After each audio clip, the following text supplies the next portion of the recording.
എല്ലാവർക്കും നമസ്കാരം. കേൾക്കാൻ കഴിയുമെന്ന് വിശ്വസിക്കുന്നു. KFLന്റെ 27-ാം അധ്യായത്തിലേക്ക് എല്ലാവർക്കും ഒരിക്കൽ കൂടി സ്വാഗതം.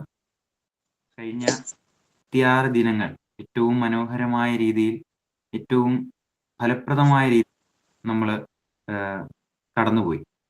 അതായത് പല സാഹിത്യ രംഗത്തുള്ള, സാംസ്കാരിക രംഗത്തുള്ള, രാഷ്ട്രീയ രംഗത്തുള്ള പല പ്രമുഖ വ്യക്തിത്വങ്ങൾ കടന്നു അവരുടെ ആശയങ്ങളും നിലപാടുകളും ചർച്ചകളും നടത്തി അത്രമേൽ മനോഹരമായ 26 ദിനങ്ങൾ കടന്നുപോയി 27-ാം ദിനത്തിലേക്ക് ഇന്ന് എത്തി നിൽക്കുകയാണ്. അപ്പോൾ പ്രധാനമായിട്ടും നമ്മുടെ സമൂഹം നേരിടുന്ന പ്രശ്നങ്ങളെ നമുക്ക് മുൻപിൽ അവതരിപ്പിക്കുകയും ആ പ്രശ്നങ്ങൾക്ക് വേണ്ടിയിട്ടുള്ള പരിഹാരങ്ങളെ അല്ലെങ്കിൽ ഒരു വിമർശനാത്മകപരമായിട്ട് അതിനെ സമീപിക്കാനുള്ള ഒരു ബോധ്യം നമുക്ക് മുൻപിൽ ഉണ്ടാക്കി തരുവാനും KFL എന്ന് പറയുന്ന കുന്നം ഫെസ്റ്റിവൽ ഓഫ് ലെറ്റേഴ്സ് എന്ന് പറയുന്ന വേദിക്ക് സാധിച്ചിട്ടുണ്ട്. അപ്പോൾ അതിന് നമ്മുടെ വേദിയിലേക്ക് വന്നിട്ടുള്ള എല്ലാ വ്യക്തിത്വങ്ങളും വലിയ തോതിലുള്ള സ്വാധീനം ചെലുത്തിയിട്ടുണ്ട് എന്ന് പറയാം. കാരണം നമ്മൾ പ്രധാനമായിട്ടും ഇനിയും വിദ്യാർത്ഥികളാകാൻ പോകുന്ന ആളുകളാണ്. അപ്പൊ അത്തരത്തിലുള്ള ഒരു വിമർശനാത്മക ചിന്ത നമ്മുടെ ഉള്ളിൽ വളർത്താനായിട്ട് KFL എന്ന് പറയുന്ന വേദിക്ക് സാധിച്ചിട്ടുണ്ട് എന്നുള്ളത് വലിയ സന്തോഷകരമായിട്ടുള്ള കാര്യമാണ്. അപ്പൊ അറിവിന്റെയും ഭാവനയുടെയും മാസ്മരിക ലോകം സൃഷ്ടിക്കുന്ന ഈ വേദിയിലേക്ക് നാം പരിചയിച്ച അല്ലെങ്കിൽ കടന്നു വരുന്ന വ്യക്തികളെല്ലാം തന്നെ നമുക്ക് ഏറ്റവും വേണ്ടപ്പെട്ടവരും അനുഭവത്തിന്റെ നേർക്കാഴ്ചയിലേക്ക് നമ്മെ നയിക്കുന്ന ആളുകളുമാണ്. അപ്പോൾ 27-ാം അധ്യായത്തിലേക്ക് എല്ലാവരെയും സ്വാഗതം ചെയ്യുന്നു. അതോടൊപ്പം തന്നെ സ്വാഗത പ്രസംഗം നൽകുന്നതിനായിട്ട് college principal doctor S Reshmi ടീച്ചറിനെ ഹൃദയപൂർവ്വം ക്ഷണിക്കുകയും ചെയ്യുന്നു.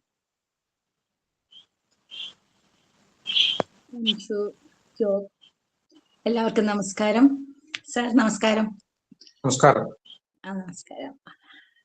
ഇന്ന് Kunnam festival of letters KFL സാഹിത്യോത്സവം 51 നാമകരണം ചെയ്തിരിക്കുന്ന നമ്മുടെ പരിപാടിയിൽ ജോബ് പറഞ്ഞ പോലെ 27-ാമത്തെ ദിവസമാണ്. ഞങ്ങൾ BEd കുട്ടികളും അധ്യാപകരുമാണ് ഈ ഗ്രൂപ്പിലുള്ളത്. ഇതുപോലെ ഓൺലൈനിന്റെ ഏറ്റവും വലിയ സാധ്യതയായിട്ട് ഞങ്ങൾക്ക് മനസ്സിലാക്കിയത് നമുക്ക് ആഗ്രഹമുള്ള എല്ലാ സാഹിത്യകാരന്മാരെയും എഴുത്തുകാരെയും പ്രമുഖരെയും ഒക്കെ ഞങ്ങൾക്ക് ഇന്ററാക്ട് ചെയ്യാൻ സാധിക്കുന്നു ഞങ്ങൾ ആ സ്കോപ്പ് അത് വളരെ ഉപയോഗപ്പെടുത്തിക്കൊണ്ടിരിക്കുന്നു. അത് വളരെ വലിയൊരു അവസരമായിരുന്നു. എല്ലാവരോടും ഇന്ററാക്ട് ചെയ്യാൻ കുട്ടികൾക്കൊരു അവസരം കിട്ടുക എന്നുള്ളത്. ഇന്ന് നമ്മുടെ 27-ാമത്തെ ദിവസം നമുക്ക് അത് കൂടുതൽ സൗന്ദര്യമുള്ള ഒരു സെക്ഷനായി തന്നെ മാറുമെന്നറിയാം. കാരണം അധ്യാപകരാണ് എപ്പോഴും നമ്മുടെ സമൂഹത്തിനോട് ഏറ്റവും അടുത്ത് ഇന്ററാക്ട് ചെയ്തുകൊണ്ടിരിക്കുന്നത്. കാര്യങ്ങൾ ഗൗരവത്തോടെ കാണാനും മനസ്സിലാക്കാനും പെടേണ്ട കാര്യങ്ങൾ തിരുത്തണമെന്നും ഒക്കെ ആഗ്രഹിക്കുന്നത് എപ്പോഴും അധ്യാപകരാണ്. നമുക്കറിയാം ഇപ്പൊ നമ്മുടെ സമൂഹത്തിൽ വന്നിരിക്കുന്ന മാറ്റങ്ങൾ പലതും കൊണ്ട് പല പല വ്യത്യാസങ്ങളൊക്കെ ഉണ്ടാകാറുണ്ടെങ്കിലും ബേസിക്കലി എപ്പോഴും അധ്യാപകരുടെ പ്രവർത്തനങ്ങൾ ഏറ്റവും സമൂഹത്തിന് ആവശ്യമായത് തന്നെ. സാറിന്റെ കാര്യത്തിൽ നോക്കുമ്പോൾ നമുക്ക് ഇന്നത്തെ ഏറ്റവും പ്രധാനപ്പെട്ട അതിഥി നമ്മുടെ ഇന്ന് എത്തിയിരിക്കുന്നത് സാറ് ശ്രീ അംബികാസുധൻ മാങ്ങാടാണ്. അധ്യാപകനായതുകൊണ്ട് തന്നെ ഞാനിങ്ങനെ സാറിന്റെ പ്രൊഫൈലൊക്കെ വായിച്ചു നോക്കിയപ്പോൾ സാറ് ബേസിക്കലി സുവോളജി പഠിച്ചിട്ടുണ്ട്, മലയാളം പഠിച്ചിട്ടുണ്ട് എന്നൊക്കെ പറയുമ്പോൾ അത് രണ്ടും എൻഡോസൾഫാനിലൊക്കെ കൂടുതൽ ഇന്ററാക്ട് ചെയ്യാനൊക്കെ ഉള്ള സാധിച്ചത് ശാസ്ത്രവും സാഹിത്യവും എല്ലാം നല്ലതായിട്ട് കൈകാര്യം ചെയ്യാൻ സാധിച്ചു. സമൂഹത്തിന്റെ കറുത്ത പൊട്ടുകളെ അല്ലെങ്കിൽ തിരുത്തേണ്ടവ തിരുത്താൻ നമുക്ക് ഒന്നിച്ചിറങ്ങേണ്ടവരാണ്. കുന്നം ഫെസ്റ്റിവൽ ഓഫ് ലെറ്റേഴ്സിൽ ഞങ്ങളുടെ ക്ഷണം സ്വീകരിച്ചെത്തിയിരിക്കുന്ന സാറിനെ കുന്നം ഫാമിലിയിലേക്ക് ഏറ്റവും സ്നേഹാദരവോടെ, സ്നേഹത്തോടെ, സന്തോഷത്തോടെ, അഭിമാനത്തോടെ ഞാൻ സ്വാഗതം ചെയ്യുകയാണ്. ഞങ്ങളുടെ കുട്ടികൾക്ക് ഇത്രയും വലിയൊരു ഗ്രേറ്റ് അനുഭവം ഒരുക്കി കൊടുക്കാൻ സാറിന് സാധിക്കട്ടെ എന്ന് ആശംസിക്കുന്നു.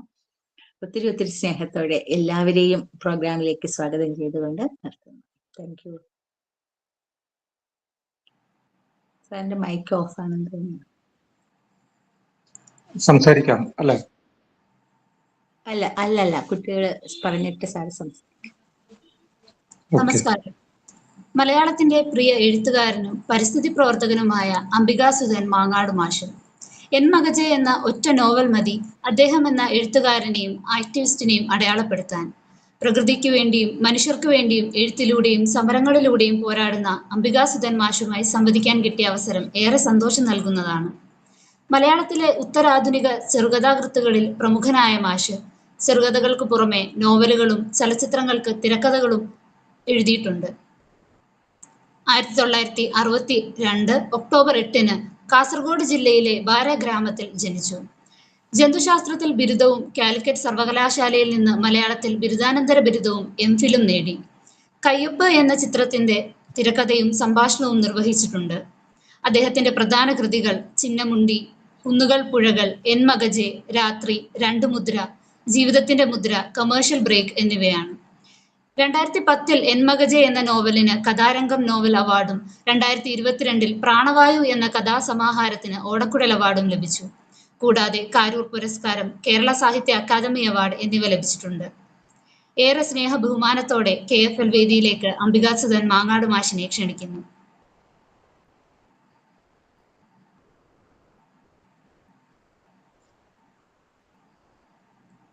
സംസാരിക്കാം അല്ലേ? തുടങ്ങാം മാഷെ. ഓക്കെ. പ്രിയമുള്ളവരെ, നിങ്ങളുടെ ഈ കൂട്ടായ്മയിൽ പങ്കെടുക്കാൻ സാധിച്ചതിൽ ഉള്ള സന്തോഷം ആദ്യമേ അറിയിക്കട്ടെ. പരിസ്ഥിതിയും സാഹിത്യവും എന്ന ഒരു വിഷയമാണ് എൻ്റെ മുമ്പിലുള്ളത്. ആ വിഷയം എത്ര മണിക്കൂറുകൾ പറഞ്ഞാലും തീരാത്തൊരു വിഷയമാണ്. അതുകൊണ്ട് ഒന്ന് തൊട്ട് പോകാൻ മാത്രമേ ഈ ഒരു സമയം കൊണ്ട് സാധിക്കുകയുള്ളൂ. ഒരു അരമണിക്കൂർ നേരം ഞാൻ സംസാരിക്കാം.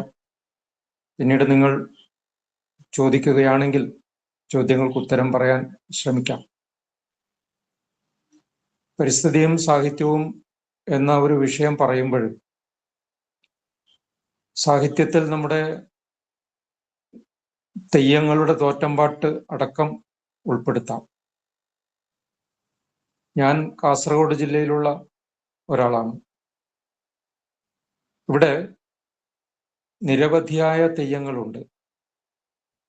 ആ തെയ്യങ്ങൾ പല രീതിയിലും പലതും പ്രകൃതിയുമായും പരിസ്ഥിതിയുമായിട്ടും ഏറ്റവും ബന്ധപ്പെട്ട തെയ്യങ്ങളാണ്. ആ കൂട്ടത്തിൽ തൊണ്ടച്ചൻ തെയ്യം എന്ന് പറയുന്ന ഒരു തെയ്യമുണ്ട്. വയനാട്ടുകുലവൻ തെയ്യം എന്നും പറയും. ഈ തെയ്യത്തിന്റെ ഉരിയാട്ടത്തിൽ ഒരു വാക്യം വളരെ മുമ്പ് ഞാൻ ശ്രദ്ധിക്കുകയുണ്ടായി. ആ വാക്യം എന്നെ വല്ലാതെ സ്പർശിച്ചു.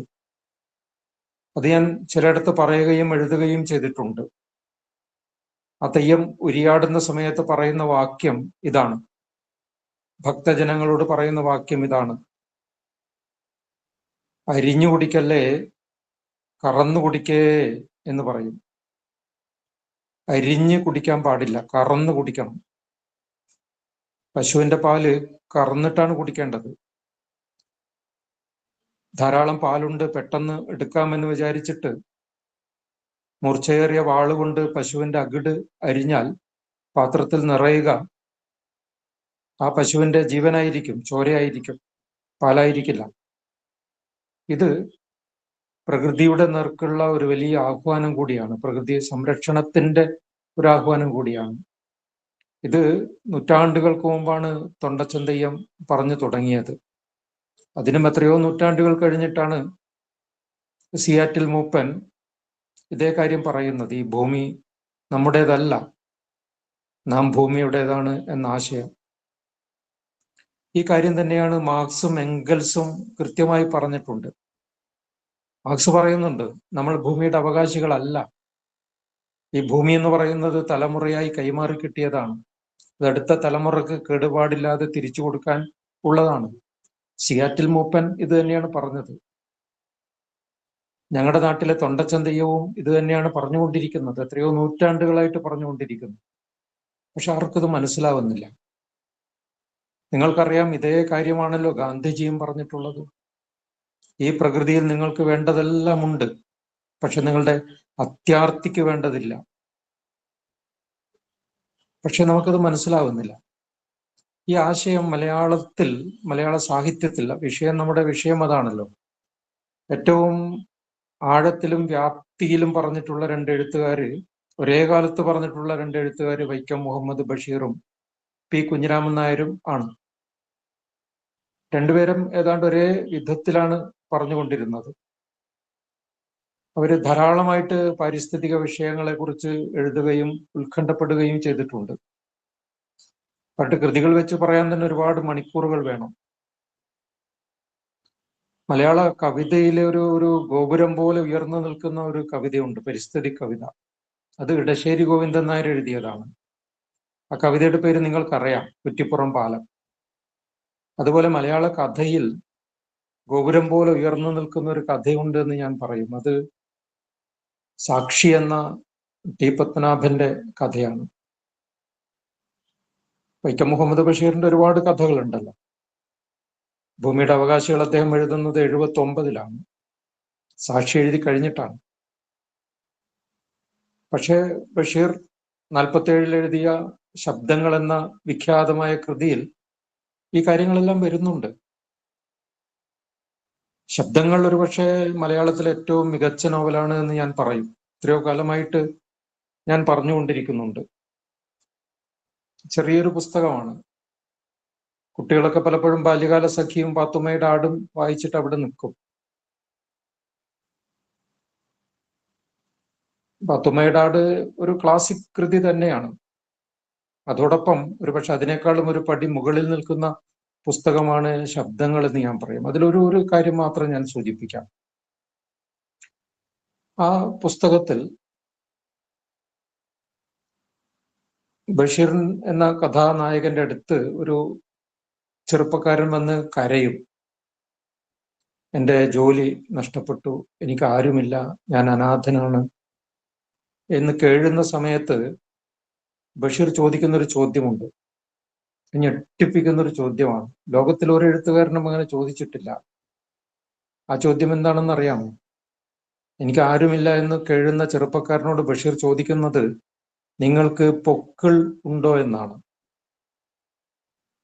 എല്ലാവർക്കും പൊക്കിളുണ്ട്, പക്ഷെ ആരും നിങ്ങൾക്ക് പൊക്കിളുണ്ടോ എന്ന് നമ്മളോട് ഇതുവരെ ചോദിച്ചിട്ടില്ല, അല്ലേ?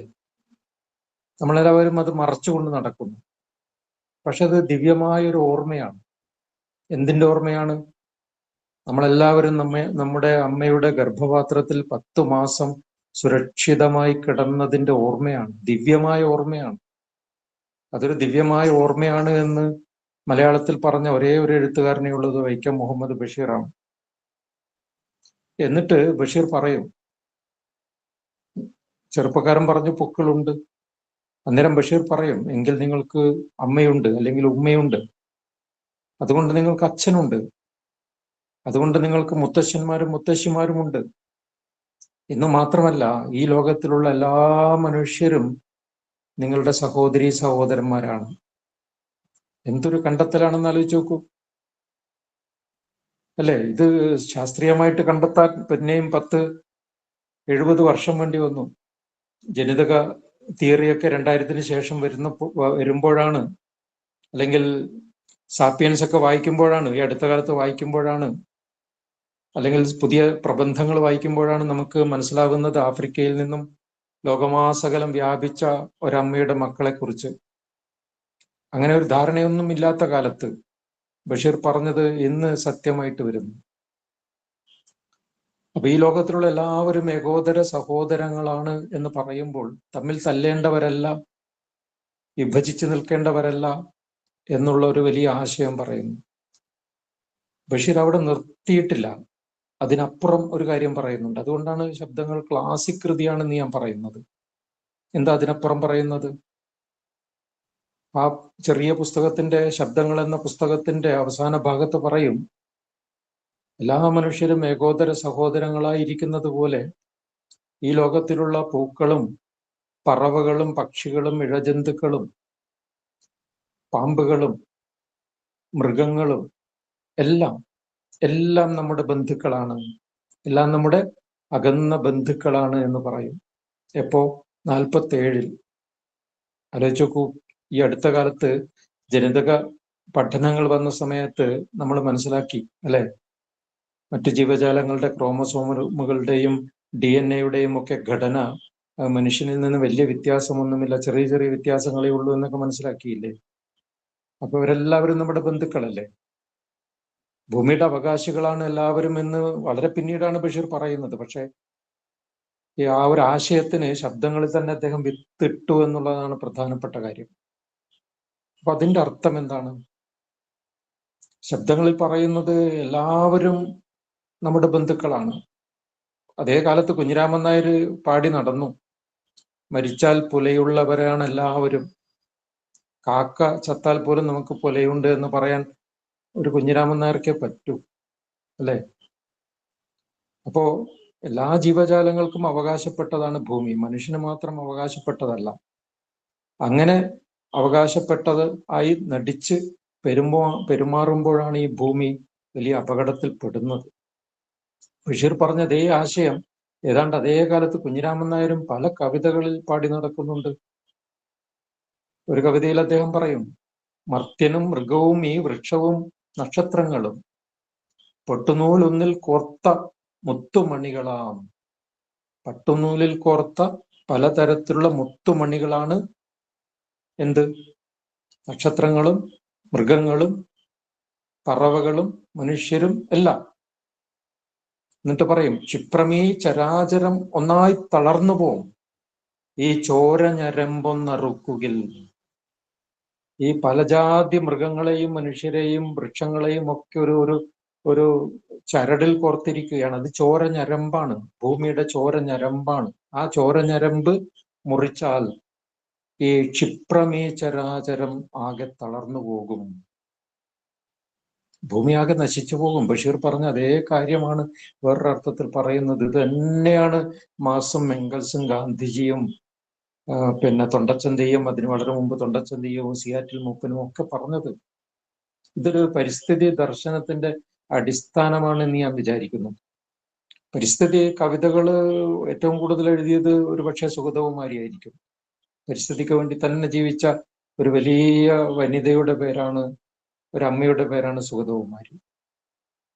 ധാരാളം കവികൾ പരിസ്ഥിതി കവിതകൾ, നേർവഴികൾ എന്ന സമാഹാരം തന്നെ സൈലന്റ് വാലി സംരക്ഷിക്കാൻ വേണ്ടിയിട്ട് കടമ്മനിട്ട അയ്യപ്പ പണിക്കര് അടക്കമുള്ള എല്ലാവരും, പിന്നെ വിഷ്ണുനാരായണൻ നമ്പൂതിരി പറഞ്ഞാൽ സമയം കുറെ വേണ്ടി വരും, അവരെല്ലാവരും കവിതകൾ എഴുതിക്കൊണ്ടിരുന്നു. ആ കാലത്ത് തന്നെ KG ശങ്കരപ്പിള്ളയുടെ കൊച്ചിയിലെ വൃക്ഷങ്ങൾ പോലെ ഉള്ള വിഖ്യാതമായ കവിതകൾ വരുന്നു, ONV-യുടെ കവിതകൾ വരുന്നു, കടമ്മനിട്ടയുടെ കവിതകൾ വരുന്നു. പക്ഷെ ആ ഒരു സമൃദ്ധി കഥാസാഹിത്യത്തിൽ അത്രത്തോളം ഉണ്ടായിട്ടില്ല. കഥയിൽ പിന്നീട് പറയേണ്ട ഒരു പ്രധാനപ്പെട്ട പേര് അയ്മനം ജോണിന്റെ പേരാണ്. മികച്ച പരിസ്ഥിതി കഥകൾ എഴുതിയ ഒരാളാണ് അയ്മനം ജോൺ. അദ്ദേഹത്തിന്റെ ഇതര ചരാചരങ്ങളുടെ ചരിത്ര പുസ്തകം പോലെയുള്ള കഥകളൊക്കെ ക്ലാസിക് കഥകളാണ്. അദ്ദേഹത്തിന്റെ ചെറിയൊരു കഥയുണ്ട്, അതുമാത്രം സൂചിപ്പിക്കാം. സൗവർണികയിലെ കല്ലുകൾ എന്നാണ് ആ കഥയുടെ പേര്. സൗവർണിക നദി നിങ്ങൾ കേട്ടിരിക്കും.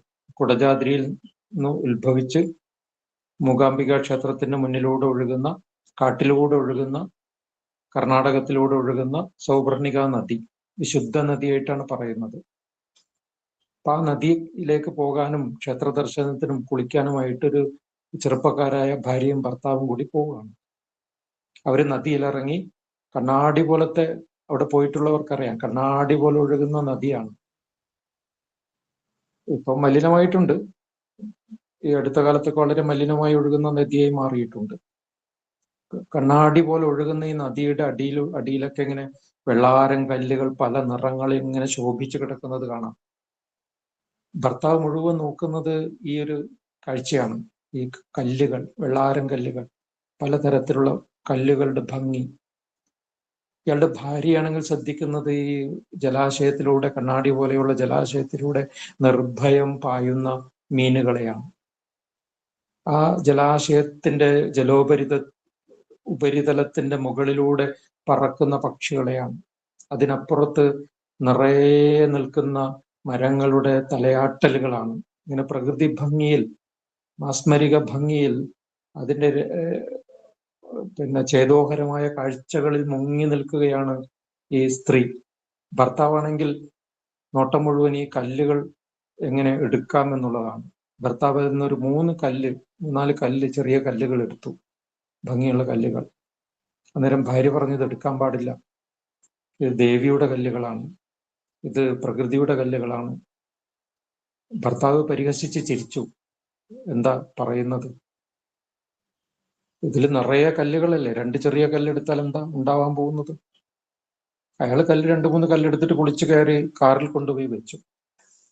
ഭാര്യയും കാറിൽ കയറി അവര് തിരിച്ച് ക്ഷേത്രത്തിൽ നിന്നും പുറപ്പെട്ട് തിരിച്ച് നാട്ടിലേക്ക് പുറപ്പെട്ട് കുറച്ചു ദൂരം ഓടിച്ചപ്പോഴേക്കും വണ്ടി സ്റ്റക്കായി, വണ്ടി ഓടുന്നില്ല. അയാൾ ഇറങ്ങി പരിശോധിച്ചു, എന്തോ ചില കാര്യങ്ങൾ ചെയ്തപ്പോൾ വണ്ടി സ്റ്റാർട്ടായി. ആ നേരത്ത് അയാൾ തിരിച്ച് സൗപർണിക നദിയിലേക്ക് തന്നെ വണ്ടി ഓടിച്ചിട്ട് ഈ 3 കല്ലുകളും എടുത്ത് നദിയിലേക്ക് ഇറങ്ങി അടുത്ത സ്ഥലത്ത് തന്നെ വയ്ക്കുകയാണ്. അതാണ് കഥ. നമുക്ക് പറഞ്ഞു കൊടുക്കാൻ മാത്രമുള്ള ഒരു കഥയില്ല. ഒരു സംഭവ ബഹുലമായ പരിണാമ ഗുപ്തിയുള്ള ഒരു കഥയൊന്നും കണ്ടില്ല എന്ന് വരും. പക്ഷേ ആ ഒരു കഥയുടെ ഭംഗി, ആ കഥ നൽകുന്ന സന്ദേശത്തിന്റെ ആഴം, വ്യാപ്തി, അത് ആ കഥയുടെ ഒരു ദർശന ഗാംഭീര്യം അളവറ്റതാണ്. അപ്പൊ ഈ കഥയും പറയുന്നത് എന്താണ്? പ്രകൃതിയിൽ ചെറിയ ചലനങ്ങൾ പോലും ഉണ്ടാക്കുമ്പോൾ അത് വലിയ മാറ്റങ്ങൾ ഉണ്ടാക്കുമെന്നാണ്. ഫിസിക്സിലെ കയോസ് തിയറി ഒക്കെ പറയുന്നത് തന്നെയാണല്ലോ. നിങ്ങൾ ചിലരെങ്കിലും മനസ്സിലാക്കിയിട്ടുണ്ടാവും, നമ്മളൊരു ചെറിയ ചലനം ഉണ്ടാക്കുമ്പോൾ അത് വലിയ പ്രതിധ്വനിയായിട്ട് മാറും. കാലിഫോർണിയയിൽ സ്റ്റീഫൻ ഹോക്കിംഗ് അല്ല, ഈ കയോസ് തിയറി പറഞ്ഞ ചില ആളുകൾ പറഞ്ഞിട്ടുള്ളത്, കാലിഫോർണിയയിൽ ഒരു ശലഭം ചിറകടിക്കുമ്പോൾ അത് ബോംബെയിൽ അത് കൊടുങ്കാറ്റായിട്ട് മാറാം. ചലനങ്ങളുടെ ഒരു തുടർച്ച വരും, ആ തുടർച്ച വലിയ ഭവിഷ്യത്തുകൾ ഉണ്ടാക്കും എന്നുള്ളൊരു തിയറി ഇതിൽ പറയുന്നുണ്ട്. അത് ആണ് വാസ്തവത്തിൽ ഈ ഒരു കഥയിൽ നമുക്ക് കാണാൻ വേണ്ടി പറ്റുന്നത്. അപ്പൊ അങ്ങനെ മലയാളത്തിൽ നിന്നും പരിസ്ഥിതി കഥകൾ ധാരാളം എടുത്തിട്ട്, മലയാളത്തിലെ പരിസ്ഥിതി കഥകൾ എന്ന പേരിൽ തന്നെ ഒരു പുസ്തകം ഞാൻ എഡിറ്റ് ചെയ്തിട്ടുണ്ട്. ഏതാണ്ട് 17 എഴുത്തുകാരുടെ പരിസ്ഥിതി കഥകൾ എടുത്തൊരു പഠനത്തോടുകൂടി അവതരിപ്പിച്ചിട്ടുണ്ട്. താല്പര്യമുള്ളവർക്ക് അത് മാതൃഭൂമി ബുക്സ് ആണ് അത് പബ്ലിഷ് ചെയ്തിട്ടുള്ളത്. മലയാളത്തിൽ പരിസ്ഥിതി കഥകൾ ഏറ്റവും എഴുതിയിട്ടുള്ളത് മറ്റാരുമല്ല, അത് ഈ ഞാൻ തന്നെയാണ്. അത് ഒരുപാട് പരിസ്ഥിതി കഥകൾ എഴുതിയിട്ടുണ്ട്. അതുകൊണ്ടായിരിക്കുമല്ലോ നിങ്ങൾ എന്നെ വിളിച്ചിട്ടുള്ളത്. പരിസ്ഥിതി നോവലുകളും മലയാളത്തിൽ എഴുതുന്ന വേറെ ആരും, അങ്ങനെ തുടർച്ചയായിട്ട് എഴുതുന്ന ആരും ഇല്ല, അതും ഞാൻ തന്നെയാണ് എന്ന് വേണമെങ്കിൽ പറയാം. എൻ്റെ ആനത്താര എന്ന കഥാസമാഹാരത്തിൽ എല്ലാ കഥകളും പരിസ്ഥിതി കഥകളാണ്. കുന്നുകൾ പുഴകൾ എന്ന സമാഹാരത്തിലെ എല്ലാ കഥകളും പരിസ്ഥിതി കഥകളാണ്. പ്രാണവായു എന്ന സമാഹാരത്തിലെ എല്ലാ കഥകളും പരിസ്ഥിതി കഥകളാണ്. അങ്ങനെ 3 പരിസ്ഥിതി കഥകളുടെ സമാഹാരം തന്നെ ഉണ്ട്. മലയാളത്തിൽ അങ്ങനെ ഒരു പരിസ്ഥിതി കഥയുടെ സമാഹാരം പോലും ആരും ഇറക്കിയിട്ടില്ല. ഇവിടെ 3 എണ്ണം ഉണ്ട്. അപ്പോൾ എണ്ണത്തിൽ വളരെ, അതിന്റെ ക്വാളിറ്റി വായനക്കാർ നിങ്ങളാണ് തീരുമാനിക്കേണ്ടത്. എണ്ണത്തിൽ വളരെ കൂടുതലാണ് എൻ്റെ പരിസ്ഥിതി കഥകൾ. അപ്പോ ആ കഥകളെ കുറിച്ച് കൂടിയുള്ള ചില ആശയങ്ങൾ കൂടെ പറഞ്ഞുകൊണ്ട് ഞാൻ ഒരു 10 മിനിറ്റിൽ നിർത്താം. പറയാൻ ഒത്തിരി ഉണ്ട്, പക്ഷെ നമുക്കൊരു ചർച്ചയുടെ സമയം കൂടി കാണണമല്ലോ. ഒരുപക്ഷെ നിങ്ങൾ ഈ കേൾക്കുന്ന എല്ലാവരും 2 മത്സ്യങ്ങൾ എന്ന കഥ പഠിച്ചു വന്നവരായിരിക്കും. 8ാം ക്ലാസ്സിൽ ഒരു 10 വർഷമായിട്ട് അത് പഠിക്കാനുണ്ട്. ഏതാണ്ട് അതുകൊണ്ട് തന്നെ ഒരു 50 ലക്ഷം കുട്ടികൾ അത് പഠിച്ചിട്ടുണ്ടാവും. ആ കഥ സ്കൂളുകളിലൊക്കെ പോകുമ്പോൾ കുട്ടികളും അധ്യാപകരും പ്രിയപ്പെട്ട കഥയായിട്ട് പറയുന്നതും ഞാൻ കേട്ടിട്ടുണ്ട്. ഈ കഴിഞ്ഞ ദിവസം കോഴിക്കോട് ജില്ലയിൽ പല സ്ഥലങ്ങളിൽ 2-3 സ്കൂളുകളിൽ ഞാൻ പോയി, അവിടെയും അങ്ങനെയുള്ള പ്രതികരണം കിട്ടുകയുണ്ടായി. അപ്പൊ 2 മത്സ്യങ്ങൾ എന്ന കഥ 2 മത്സ്യങ്ങൾ സംസാരിക്കുന്നതാണല്ലോ. അത് ആർക്ക് വേണ്ടി എഴുതിയതാണ്? മത്സ്യങ്ങൾ സംസാരിക്കുന്നതുകൊണ്ട് ഇത് ആ പുസ്തകം കൊണ്ടുപോയിട്ട് വെള്ളത്തിൽ ഇടാമെന്ന് വിചാരിച്ചിട്ട് വെള്ളത്തിലിട്ടാൽ മത്സ്യങ്ങളൊക്കെ ഓടി വന്ന് വായിക്കുമോ? ഇല്ല. അപ്പൊ അത് എഴുതിയിരിക്കുന്നത് മനുഷ്യർക്ക് വേണ്ടിയിട്ടാണ്. എന്തിനാണ് അത് എഴുതിയിരിക്കുന്നത്? മത്സ്യങ്ങളുടെ ആവാസ വ്യവസ്ഥ സംരക്ഷിക്കപ്പെടണം. ആ കഥയിൽ പറയുന്ന എല്ലാ സ്ഥലങ്ങളും ഇവിടെ കാസർഗോഡ് ജില്ലയിൽ ഉള്ളതാണ്. കൗവായി കായലുണ്ട്, കരിങ്കോട് പുഴയുണ്ട്, നീലേശ്വരം പുഴയുണ്ട്, കുന്നുകളുണ്ട്, ചീമേനി കുന്നിൽ ശൂലാപ്പുകാവ് ഇപ്പോഴും ഉണ്ട്. നിങ്ങൾക്ക് ഒരുപാട് സ്കൂളിൽ നിന്ന് കുട്ടികൾ കാണാൻ വരാറുണ്ട്. നിങ്ങൾക്കും ഭാവിയിൽ ശൂലാപ്പുകാവ് കാണാം, കൗവായി കായൽ കാണാം, മത്സ്യങ്ങൾ പോകുന്ന വഴി കാണാം, പോകുന്ന വഴിക്ക് മത്സ്യങ്ങളെ കാണാം മുട്ടയിടാൻ വേണ്ടിയിട്ട്. ഇപ്പോഴും പോകുന്നുണ്ടല്ലോ. അപ്പൊ ഇത് വളരെ റിയലായ ഭാവനയല്ല, ഭാവന ഒരു തുള്ളി പോലും ഇല്ല. അപ്പൊ അങ്ങനെ മത്സ്യങ്ങൾ മുട്ടയിടാൻ പോയി തിരിച്ചു വരുന്നതാണ് ഈ കഥ. അപ്പോൾ മത്സ്യങ്ങളുടെ ആവാസ വ്യവസ്ഥ സംരക്ഷിക്കപ്പെടണം, അതാണ് ആ കഥയിലൂടെ പറയുന്നത്. എന്നാൽ മത്സ്യങ്ങളുടെ ആവാസ വ്യവസ്ഥ മാത്രമല്ല, എല്ലാ ജീവജാലങ്ങളുടെയും ആവാസ വ്യവസ്ഥകൾ സംരക്ഷിക്കപ്പെടണം എന്നാണ് കഥ പറയുന്നത്.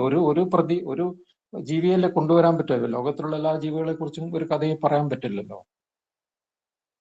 അപ്പൊ അങ്ങനെ മത്സ്യങ്ങളെ പ്രതീകമായിട്ട് എടുക്കുന്നു. അപ്പൊ എല്ലാ ജീവജാലങ്ങളും വേണം, ആ ആവാസ വ്യവസ്ഥകളൊക്കെ മനുഷ്യൻ സംരക്ഷിക്കണം എന്ന് പറയുന്നത് എന്തിനാ? ആ ജീവികളൊക്കെ ഉണ്ടെങ്കിലേ മനുഷ്യന് നിലനിൽപ്പുള്ളൂ. മണ്ണിരകളും പൂമ്പാറ്റകളും തേനീച്ചകളും ഇല്ലാതായി എന്ന് വിചാരിക്കുക, തവളകളൊക്കെ ഇല്ലാതായി എന്ന് വിചാരിക്കൂ, മനുഷ്യൻ ബാക്കി ഉണ്ടാവുക? ചിന്തിക്കുന്നവർക്കറിയാം. ഒരു പ്രബന്ധത്തിൽ ഞാൻ വായിച്ചത് തേനീച്ച ഇല്ലാതായാൽ 4 മണിക്കൂർ കഴിഞ്ഞ മനുഷ്യൻ ഇല്ലാണ്ടാവുന്നതാണ്. അപ്പൊ തേനീച്ച ഉണ്ടാവേണ്ടത് ആരാവശ്യം? നമ്മുടെ ആവശ്യമല്ലേ? അപ്പൊ അതുപോലെ പ്രകൃതിയിലെ എല്ലാ ജീവജാലങ്ങളും നിലനിൽക്കുമ്പോൾ മാത്രമേ മനുഷ്യന് നിലനിൽക്കാൻ പറ്റൂ. അതാണ് നമ്മളെ പോലെയുള്ള എഴുത്തുകാർ എപ്പോഴും പറഞ്ഞുകൊണ്ടിരിക്കുന്നത്, പ്രകൃതിയെ സംരക്ഷിക്കണം, ജീവജാലങ്ങളെ സംരക്ഷിക്കണം എന്ന് പറഞ്ഞുകൊണ്ടേയിരിക്കുന്നത്. അതാണ് അതിലെ തവളയും പറയുന്നത്, ബുദ്ധന്റെ സ്പർശം തൊട്ടുള്ള തവളയാണ്. അതുപോലെ അതിലെ കിളിമകള്, കഥയുടെ അവസാനം കിളിമകൾ പറയുന്നതും അത് തന്നെയാണ്. കിളിമകളോട് തവള പറയുന്നത് എന്താണ്? നീ ഇങ്ങനെ നിന്റെ ദുഃഖത്തിന്മേൽ അടയിരിക്കരുത്, നീ ഇവിടെ കണ്ട യാഥാർത്ഥ്യങ്ങളെ പാടൂ, പുതിയ കിളിപ്പാട്ടുകൾ ഉണ്ടാവട്ടെ. പഴയ കിളിപ്പാട്ടല്ല, പഴയ കിളിപ്പാട്ട് എഴുത്തച്ഛനും മറ്റുള്ളവരും എഴുതിയ കിളിപ്പാട്ടുകളുണ്ട്, അത് പഴയ ഒരു പരിസരത്തിൽ എഴുതിയതാണ്. പക്ഷെ ഇന്ന് വേണ്ടത് പുതിയ കിളിപ്പാട്ടാണ്, പരിസ്ഥിതി സംരക്ഷണത്തിന്റെ കിളിപ്പാട്ടുകളാണ് എന്നാണ് ആ കഥ പറയാൻ ശ്രമിക്കുന്നത്. ഇപ്പോ അഴകൻ ചോദിക്കുന്നുണ്ടല്ലോ, വികസനം വികസനം എന്ന് പറയുന്നത് മനുഷ്യൻ മാത്രം ബാക്കിയാവുന്ന സങ്കല്പത്തെയാണോ നിങ്ങൾ വികസനം എന്ന് വിളിക്കുന്നത് എന്ന് ചോദിക്കുന്നില്ലേ? മനുഷ്യൻ മാത്രം ബാക്കിയായിട്ടൊരു വികസനം ഇല്ല, അത് മനുഷ്യന്റെ അന്ത്യമാണ്. വികസനം നമുക്ക് ആവശ്യമുണ്ട്, റോഡും പാലങ്ങളും ആവശ്യമുണ്ട്. പക്ഷേ അന്ധമായ വികസനങ്ങൾ മനുഷ്യനെ വലിയ നാശത്തിലെത്തിക്കും. ഈ കാര്യമാണ് എഴുത്തുകാര് എപ്പോഴും സാഹിത്യത്തിൽ പറയാൻ ശ്രമിച്ചിട്ടുള്ളത്. അപ്പൊ ഇങ്ങനെ പല കഥകളും ഉദാഹരിച്ചുകൊണ്ട്, ഞാൻ തന്നെ ഒരുപാട് കഥകൾ എഴുതിയതുകൊണ്ട് പല കഥകളും ഒരു നീരാളിയൻ എന്നൊരു 2013 എഴുതിയ ഒരു കഥയുണ്ട്, മാതൃഭൂമി ആഴ്ചപ്പതിപ്പിൽ. അതൊന്ന് സൂചിപ്പിക്കാം. നീരാളിയൻ കടലാമകളെ കുറിച്ചുള്ള കഥയാണ്. ഇവിടെ ഞങ്ങളുടെ അടുത്ത് മരക്കാപ്പ് കടപ്പുറത്ത് മുട്ടയിടാൻ വരുന്ന ആമകളാണ്. ഞാനവിടെ പതിവായിട്ട് പോകും. എൻ്റെ കുറെ വിദ്യാർത്ഥികളാണ് അവിടെ ആമ സംരക്ഷണ കേന്ദ്രം ഉണ്ടാക്കി മുട്ടകൾ ശേഖരിച്ച് വിരിയുന്ന സമയത്ത് കടലിലേക്ക് സുരക്ഷിതമായിട്ട് വിടും. അങ്ങനെ പലപ്പോഴും ഞാനും പോവാറുണ്ട്. ഒരു തവണ ഞാൻ അവിടെ പോയപ്പോൾ പറഞ്ഞു, ബാംഗ്ലൂരിൽ നിന്നുള്ള സയന്റിസ്റ്റുകൾ വന്നിട്ട് ഒരു കാര്യം പറഞ്ഞു അത്ര. ഈ ആമ മുട്ടകളുടെ പരിശോധിച്ചപ്പോൾ, വിരിഞ്ഞ കുഞ്ഞുങ്ങളെ പരിശോധിച്ചപ്പോൾ അതിൽ ആൺകുഞ്ഞുങ്ങൾ ഇല്ല, പെൺകുഞ്ഞുങ്ങളെ ഉള്ളൂ. അപ്പൊ എന്താന്ന് വെച്ചപ്പോ അവരാ പറഞ്ഞത്, ഈ ആമ മുട്ട വിരിയുന്ന സമയത്ത് അന്തരീക്ഷത്തിലെ താപനിലയാണ് ഈ കുഞ്ഞുങ്ങളുടെ ലിംഗനിർണയം നടത്തുന്നത്. മറ്റു ജീവജാലങ്ങളെ പോലെയല്ല. ഗർഭപാത്രത്തിലേക്ക് സ്കാൻ ചെയ്താൽ കുഞ്ഞാണാണോ പെണ്ണാണോ എന്ന് മനസ്സിലാവുമല്ലോ. ആമകളിൽ അത് നടപ്പില്ല. ആമകൾ വിരിയുന്ന സമയത്ത് അന്തരീക്ഷത്തിലെ താപനില അനുസരിച്ചിട്ട് കുഞ്ഞാണോ പെണ്ണോ ആവും. 29 ഡിഗ്രി സെൽഷ്യസ് വരെയാണ് താപനില എങ്കിൽ കുഞ്ഞുങ്ങൾ പ്രായേണ ആൺകുഞ്ഞുങ്ങളായിട്ട് വിരിയും. 34 ഡിഗ്രി സെൽഷ്യസ് വരെയാണെങ്കിൽ കുഞ്ഞുങ്ങൾ പ്രായേണ പെൺകുഞ്ഞുങ്ങളായിട്ട് വിരിയും. പക്ഷേ പിന്നീട് കേട്ട കാര്യം എന്നെ ഉറക്കം കെടുത്തുകയും അസ്വസ്ഥപ്പെടുത്തുകയും ചെയ്തു. അസ്വാസ്ഥ്യപ്പെടുത്തിയ കാര്യം എന്ന് പറയുന്നത്, 34 ഡിഗ്രിക്കും മുകളിലേക്ക് ഈ ചൂട് പോയാൽ ഈ മുട്ടകളൊക്കെ ചീഞ്ഞു പോകും. ആലോചിച്ച് നോക്കൂ, മുട്ടകൾ വിരിയില്ല. ഇപ്പോഴത്തെ ചൂടിന്റെ 42-48 വരെയൊക്കെ എത്തിയില്ലേ? അപ്പൊ മനുഷ്യനുണ്ടാക്കുന്ന ഗ്ലോബൽ വാർമിങ്ങിനെ കുറിച്ച് ഇന്ത്യയിൽ തന്നെ ആദ്യമായിട്ടുണ്ടായ ഒരു കഥയാണ് ഈ നീരാളിയൻ എന്ന് ചില നിരൂപകർ പറയണ്ടായിട്ടുണ്ട്. അപ്പൊ നീരാളിയൻ എന്ന കഥയിൽ ഞാൻ പറയാൻ ശ്രമിച്ചത്, 200 കോടി കൊല്ലം മുമ്പാണ് ആമയുണ്ടായത്. മനുഷ്യനുണ്ടായിട്ട് 1 ലക്ഷമോ 2 ലക്ഷമോ വർഷമേ ആയിട്ടുള്ളൂ. 1-2 ലക്ഷം മാത്രം. ആമകളോ 1-2 കോടിയല്ല, ലക്ഷമല്ല, കോടിയല്ല, 100 കോടിയല്ല, 200 കോടി കൊല്ലം മുമ്പ്. ഭൂമിയുടെ അവകാശികൾ അവരാണ് ഈ തവളകളും ദിനോസറുകളും ആമകളും ഒക്കെ. അപ്പൊ ശരിക്കും ഭൂമിയുടെ അവകാശികൾ ആരാ? അപ്പൊ മനുഷ്യന്റെ അത്യാർത്തി കൊണ്ട് ഈ ജീവിവർഗം ഇല്ലാതാവുകയാണ്. അതിന്റെ വലിയ അസ്വാസ്ഥ്യത്തിൽ നിന്നാണ് ഈ നീരാളിയൻ എന്നൊരു കഥ ഉണ്ടാവുന്നത്. അതുപോലെ പ്രാണവായു, പിന്നെ എൻമകജയെ കുറിച്ച് നേരത്തെ പറഞ്ഞു, ടീച്ചർ പറഞ്ഞല്ലോ. സയൻസ് പഠിച്ചത് കൊണ്ടാണ് എൻമകജ എഴുതുകയോ എൻഡോസൾഫാൻ ദുരന്തത്തെക്കുറിച്ച് ഞാൻ അതിന്റെ നിരന്തരമായിട്ട് സമരങ്ങളിൽ പങ്കെടുക്കുകയോ 25 കൊല്ലമായിട്ട് എൻഡോസൾഫാൻ വിരുദ്ധ സമരത്തിൽ ഈ പാവപ്പെട്ട മനുഷ്യരുടെ കൂടെ പങ്കെടുക്കുന്ന ഒരാളാണ് ഞാൻ. അവർക്ക് വേണ്ടി ഒരുപാട് കാര്യങ്ങൾ ചെയ്യുന്ന ഒരാളാണ് ഞാൻ. അത് സയൻസ് പഠിച്ചത് കൊണ്ടല്ല. അങ്ങനെയാണെങ്കിൽ ഇവിടെ കാസർഗോഡ് ജില്ലയിൽ സയൻസ് പഠിച്ച കോളേജിലും സ്കൂളുകളിലും സയൻസ് പഠിപ്പിക്കുന്ന ആയിരക്കണക്കിന് അധ്യാപകരുണ്ട്. അവരെ ഒന്നും ഞാൻ ഈ 1, 2, 4, 5 പേരെ കണ്ടിട്ടുണ്ടാവും. അവരൊന്നും ഈ സമര പന്തലുകളിലോ സത്യാഗ്രഹം നടക്കുന്ന വഴികളിലോ സെക്രട്ടേറിയറ്റ് പിക്കറ്റിങ്ങിനോ ഒന്നും കണ്ടിട്ടില്ല. സയൻസ് അല്ലാത്ത അധ്യാപകരെയും വളരെ കുറച്ചേ കണ്ടിട്ടുള്ളൂ. അപ്പൊ എനിക്ക് തോന്നുന്നു അതുകൊണ്ടൊന്നുമല്ല, നമ്മുടെ ഉള്ളിൽ ഒരു മനുഷ്യപ്പറ്റുണ്ടെങ്കിൽ, നമ്മളെല്ലാവരും സ്നേഹം എന്ന് പറയുന്നത് നമ്മുടെ ഉള്ളിലുള്ളത് സ്വാർത്ഥതയാണ്. നിരുപാധികമായ സ്നേഹത്തെക്കുറിച്ച് അക്കിത്തം പാടുന്നുണ്ടല്ലോ. ആ സ്നേഹത്തിന്റെ ഒരു തലത്തിലേക്ക് നമുക്ക് എത്താൻ പറ്റാറില്ല. നമ്മൾ സ്നേഹിക്കുന്നത് നമ്മുടെ മക്കൾ അല്ലെ, നമ്മുടെ ഏച്ചി, നമ്മുടെ ഏട്ടൻ, നമ്മുടെ അച്ഛൻ, അമ്മ, നമ്മുടെ വീട്, നമ്മുടെ ബാഗ്, നമ്മുടെ പുസ്തകം. നമ്മുടെ സ്നേഹം അങ്ങനെയല്ല. അയൽ വീട്ടിലെത്തുമ്പോൾ കുറച്ച് കുറയും. ഒരു 4 വീടപ്പുറത്തുള്ള കുട്ടിയെ നമ്മൾ ഒട്ടും സ്നേഹിക്കുന്നില്ല അല്ലെ. പക്ഷേ നമ്മൾ അങ്ങനെയല്ല. നമ്മളിവിടെ ഈ പ്രദേശങ്ങളിലുള്ള ഒരുപാട് കുഞ്ഞുങ്ങൾക്ക് പല പല തരത്തിലുള്ള ആശ്വാസങ്ങൾ എത്തിക്കാൻ 25 കൊല്ലമായിട്ട് ശ്രമിച്ചുകൊണ്ടിരിക്കുന്നുണ്ട്. നമ്മുടെ കൺമുമ്പിൽ തന്നെ ചികിത്സ കിട്ടാതെ, നല്ല ചികിത്സ കിട്ടാതെ എത്രയോ കുഞ്ഞുങ്ങൾ, എൻമകജയിലെ കഥാപാത്രങ്ങളായ കുഞ്ഞുങ്ങൾ തന്നെ മരിച്ചു പോകുന്നത്, മരിച്ചു കിടക്കുന്നത് എനിക്ക് കാണേണ്ടി വന്നിട്ടുണ്ട്. ലോകത്തിൽ ഒരു എഴുത്തുകാരനും ആ നിർഭാഗ്യം ഉണ്ടായിട്ടില്ല. അതൊക്കെ കൊണ്ട് എൻമകജ എഴുതും മുമ്പ് തന്നെ ഞാൻ തീരുമാനിച്ചൊരു കാര്യമാണ് എൻമകജയുടെ മാത്രമല്ല എല്ലാ പുസ്തകങ്ങളുടെയും അതുപോലെ അവാർഡ് തുകകളും അതിന്റെ റോയൽറ്റിയും എല്ലാം ഈ കുഞ്ഞുങ്ങൾക്ക് ചികിത്സക്ക് വേണ്ടിയിട്ടാണ് ഒരു 2 പതിറ്റാണ്ട് കാലമായിട്ട് ഞാൻ കൊടുത്തുകൊണ്ടിരിക്കുന്നത്. അത് ഈ കുഞ്ഞുങ്ങളുടെ അവസ്ഥ കണ്ടിട്ടാണ്. ഇത്രയും പാവപ്പെട്ട വീടുകളിലെ കുട്ടികളാണ്. എൻമകജ എന്ന ഒരു പുസ്തകത്തിന്റെ റോയൽറ്റിയിൽ നിന്നും തുടങ്ങിയ ഭവന നിർമ്മാണ പദ്ധതി, ഞങ്ങളുടെ കോളേജിലെ സാഹിത്യവേദിയുടെ നേതൃത്വത്തിൽ തുടങ്ങിയ ഭവന പദ്ധതിയിൽ അതിപ്പോ 10ാമത്തെ വീട്ടിലെത്തി. അപ്പൊ നമുക്ക് സാഹിത്യം എന്ന് പറയുന്നത് ദന്തഗോപുരത്തിൽ ഇരുന്നിട്ട് എഴുതുന്ന ഒരു സംഗതിയല്ല.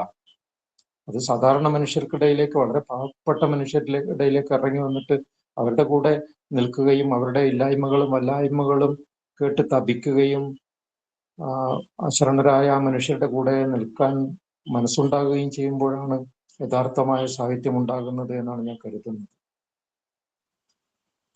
പിന്നെ പരിസ്ഥിതി കഥകളെക്കുറിച്ച്, ആനത്താര പോലെയുള്ള ഒരുപാട് പരിസ്ഥിതി കഥകളെക്കുറിച്ച് ഒരൊറ്റ കഥ മാത്രം സൂചിപ്പിച്ചുകൊണ്ട് ഞാൻ അവസാനിപ്പിക്കാം. ഞാൻ കാര്യവട്ടം ക്യാമ്പസിലാണ് MPhil പഠിച്ചത്, തിരുവനന്തപുരത്ത്. കാര്യവട്ടം ക്യാമ്പസിൽ മലയാളം MPhil പഠിക്കുന്ന സമയത്ത് അവിടെ അക്കേഷ്യയൊക്കെ നട്ട് തുടങ്ങിയൊരു കാലമാണ്. ധാരാളമായിട്ട് നടുകയും ചെയ്തിട്ടുണ്ട്. അവിടെ 100 കണക്കിന് ഏക്കറയിൽ അക്കേഷ്യ നടുന്നുണ്ട്. അപ്പൊ ഞാൻ മാതൃഭൂമിയിൽ ഒരു കഥ എഴുതി, കണ്ണുരോഗം. അതിന്റെ ചുരുക്കം ഇതാണ്: അക്കേഷ്യ നടാൻ പാടില്ല, ഫലവൃക്ഷങ്ങൾ നട്ടാൽ മതി. അപ്പൊ മരം നടുന്നതിനെതിരെ കഥ എഴുതിയത് കൊണ്ട് ഞാൻ വല്ലാതെ പരിഹസിക്കപ്പെട്ടു. കൂട്ടുകാരൊക്കെ പരിഹസിച്ചു. പിന്നെ ആ കഥയിലെ കഥാനായകനെ എന്താ ചെയ്യുന്ന വെച്ചാൽ എല്ലാവരും കൂടെ പിന്നെ മുറിയിലിട്ട് പൂട്ടുകയാണ്, വട്ടായി പോയതുകൊണ്ട്. അയാള് കഥയുടെ അവസാനം കാണുന്നത് ഈ നഴ്സറികളിൽ നിന്ന് അക്കേഷ്യ നിറച്ച ചെടികൾ കേരളത്തിലെ കാടുകളിലേക്കും നാടുകളിലേക്കും പോകുന്നതാണ്. ആലോചിച്ച് നോക്കണം, 45 കൊല്ലം മുമ്പ് എഴുതിയ കഥയാണ്. ഇന്ന് നിങ്ങൾ കേരളത്തിൽ എവിടെ പോയാലും, കേരളത്തിലെ ലാൻഡ്സ്കേപ്പ്, കാട്ടിൽ പോയാലും നാട്ടിൽ പോയാലും ക്യാമ്പസിൽ പോയാലും ഏത് സ്കൂൾ ക്യാമ്പസിൽ പോയാലും അക്കേഷ്യയാണ്. എവിടെ തിരിഞ്ഞൊന്ന് നോക്കിയാലും അവിടെ എല്ലാം പൂത്ത അക്കേഷ്യ കാണാം അല്ലേ. അത് കേരളത്തെ ബാധിച്ചിട്ടുള്ള ക്യാൻസറാണ്. ഒരു കീമോ കൊണ്ടും മാറുകയില്ല. ആ ക്യാൻസർ അത്ര വ്യാപകമായിട്ട് കാട്ടിലേക്കും വ്യാപിച്ചു കഴിഞ്ഞു. അതാണ് ഞാൻ അന്ന് എഴുതിയത്. ഞെട്ടിപ്പിക്കുന്ന ഒരു കാര്യം പറയാം. 2 കൊല്ലം മുമ്പ് നമ്മുടെ മുഖ്യമന്ത്രി ഇതേ കാര്യവട്ടം ക്യാമ്പസിൽ ഒരു പദ്ധതി ഉദ്ഘാടനം ചെയ്തു. ഞാൻ കഥ എഴുതിയ ക്യാമ്പസ്. അവിടെയുള്ള നൂറുകണക്കിന് ഏക്കർ വരുന്ന അക്കേഷ്യ മുറിച്ചു മാറ്റാനും അവിടെ ഫലവൃക്ഷങ്ങൾ നടാനും ഉള്ള ഒരു പദ്ധതി പ്രഖ്യാപിച്ചു. പ്രിയപ്പെട്ട ശ്രോതാക്കളെ, എനിക്ക് നിങ്ങളോട് പറയാനുള്ളത്, 45 കൊല്ലം മുമ്പ് ഇത് തന്നെയല്ലേ ഞാൻ പറഞ്ഞത്? അക്കേഷ്യ നടരുത്, അത് പ്ലാസ്റ്റിക് മരമാണ്, നമ്മുടെ ഭൂമിക്ക് പറ്റുകയില്ല, അപകടകാരിയാണ്. ഫലവൃക്ഷങ്ങൾ നടൂ, അത് പ്രകൃതിക്ക് ചേരും. കഥ എന്ന് പറഞ്ഞിട്ട്, നോവൽ എന്ന് പറഞ്ഞിട്ട് തള്ളിക്കളയരുത്. വലിയ മുന്നറിയിപ്പുകളും യാഥാർത്ഥ്യങ്ങളും ഒക്കെ ഈ സർഗാത്മക സാഹിത്യത്തിൽ ഉണ്ട് എന്ന് മനസ്സിലാക്കുക. സയൻസ് അവസാനത്തെ വാക്കാണെന്ന് ധരിക്കരുത്. സയൻസ് ഒരുപാട് സത്യങ്ങൾ പറയുന്നുണ്ട്, പക്ഷെ അത് അവസാനത്തെ ന്യൂട്ടൺ പറഞ്ഞതല്ലല്ലോ ഐൻസ്റ്റീൻ പറഞ്ഞത്. മാറിക്കൊണ്ടേയിരിക്കും. ജനിതക തിയറിയെ കുറിച്ച് ശാസ്ത്രജ്ഞന്മാർ പറയുന്നതിന് എത്രയോ മുമ്പ് ബഷീർ പറഞ്ഞില്ലേ? അതുകൊണ്ട് സർഗാത്മക സാഹിത്യത്തെ വിലമതിക്കണം എന്ന് പറഞ്ഞുകൊണ്ട് ഞാൻ അവസാനിപ്പിക്കുന്നു. നിങ്ങൾ എന്തെങ്കിലും ചോദിക്കുകയാണെങ്കിൽ ഞാൻ ഉത്തരം പറയാൻ ശ്രമിക്കാം. നന്ദി, നമസ്കാരം. ഒരുപാട് നന്ദി മാഷെ.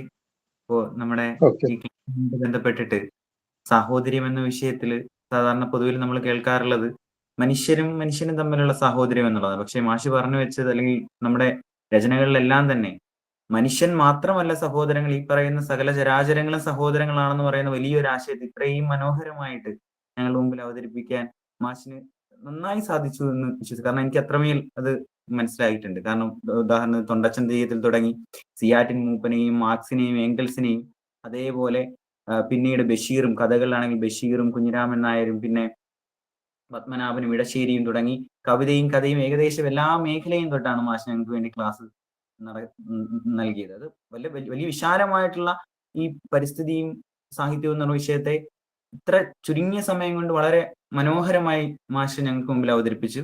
മാഷിന് ഹൃദയത്തിന്റെ ഭാഷയിൽ നന്ദി പറയുന്നു. ഇനിയും ചോദ്യങ്ങൾ ചോദിക്കാനുള്ള അവസരമാണ്. അപ്പോൾ ചോദ്യങ്ങൾക്ക് വേണ്ടിയിട്ട് വിദ്യാർത്ഥികളെല്ലാം ക്ഷണിച്ചുകൊള്ളുന്നു.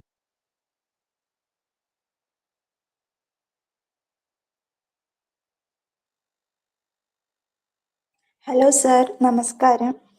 ചോദിച്ചോളൂ. സാർ, വർത്തമാനകാലത്തെ പരിസ്ഥിതി സാഹിത്യം ഈ അടിച്ചമർത്തലുകൾക്കെതിരെയുള്ള പ്രതിരോധമായി കണക്കാക്കാൻ കഴിയുമോ സാർ? സാറിന്റെ അഭിപ്രായം എന്താണ് ഇതിനെ പറ്റി? വർത്തമാനകാലത്ത് മാത്രമല്ല, എല്ലാ കാലത്തും വികസനത്തിന്റെ ദംഷ്ട്രകൾ മനുഷ്യ ജീവിതത്തിന് മേൽ വന്ന് പതിയുന്നുണ്ട്. അതിൻ്റെ ഒരു ഉദാഹരണമാണ്, മുഴുവൻ പറയാൻ പറ്റില്ലല്ലോ, അതിൻ്റെ ഒരു ഉദാഹരണമാണ് ഈ കാസർഗോഡ് 25 കൊല്ലം എൻഡോസൾഫാൻ എന്ന കൊടും വിഷം പാവപ്പെട്ട മനുഷ്യരുടെ മേലെ കശുമാവ് കൃഷിക്ക് വേണ്ടി തളിച്ചത് ഹെലികോപ്റ്ററിൽ. എന്ത് ലാഭമുണ്ടായി സർക്കാരിന് എന്ന് ചോദിച്ചാൽ ഉത്തരമില്ല.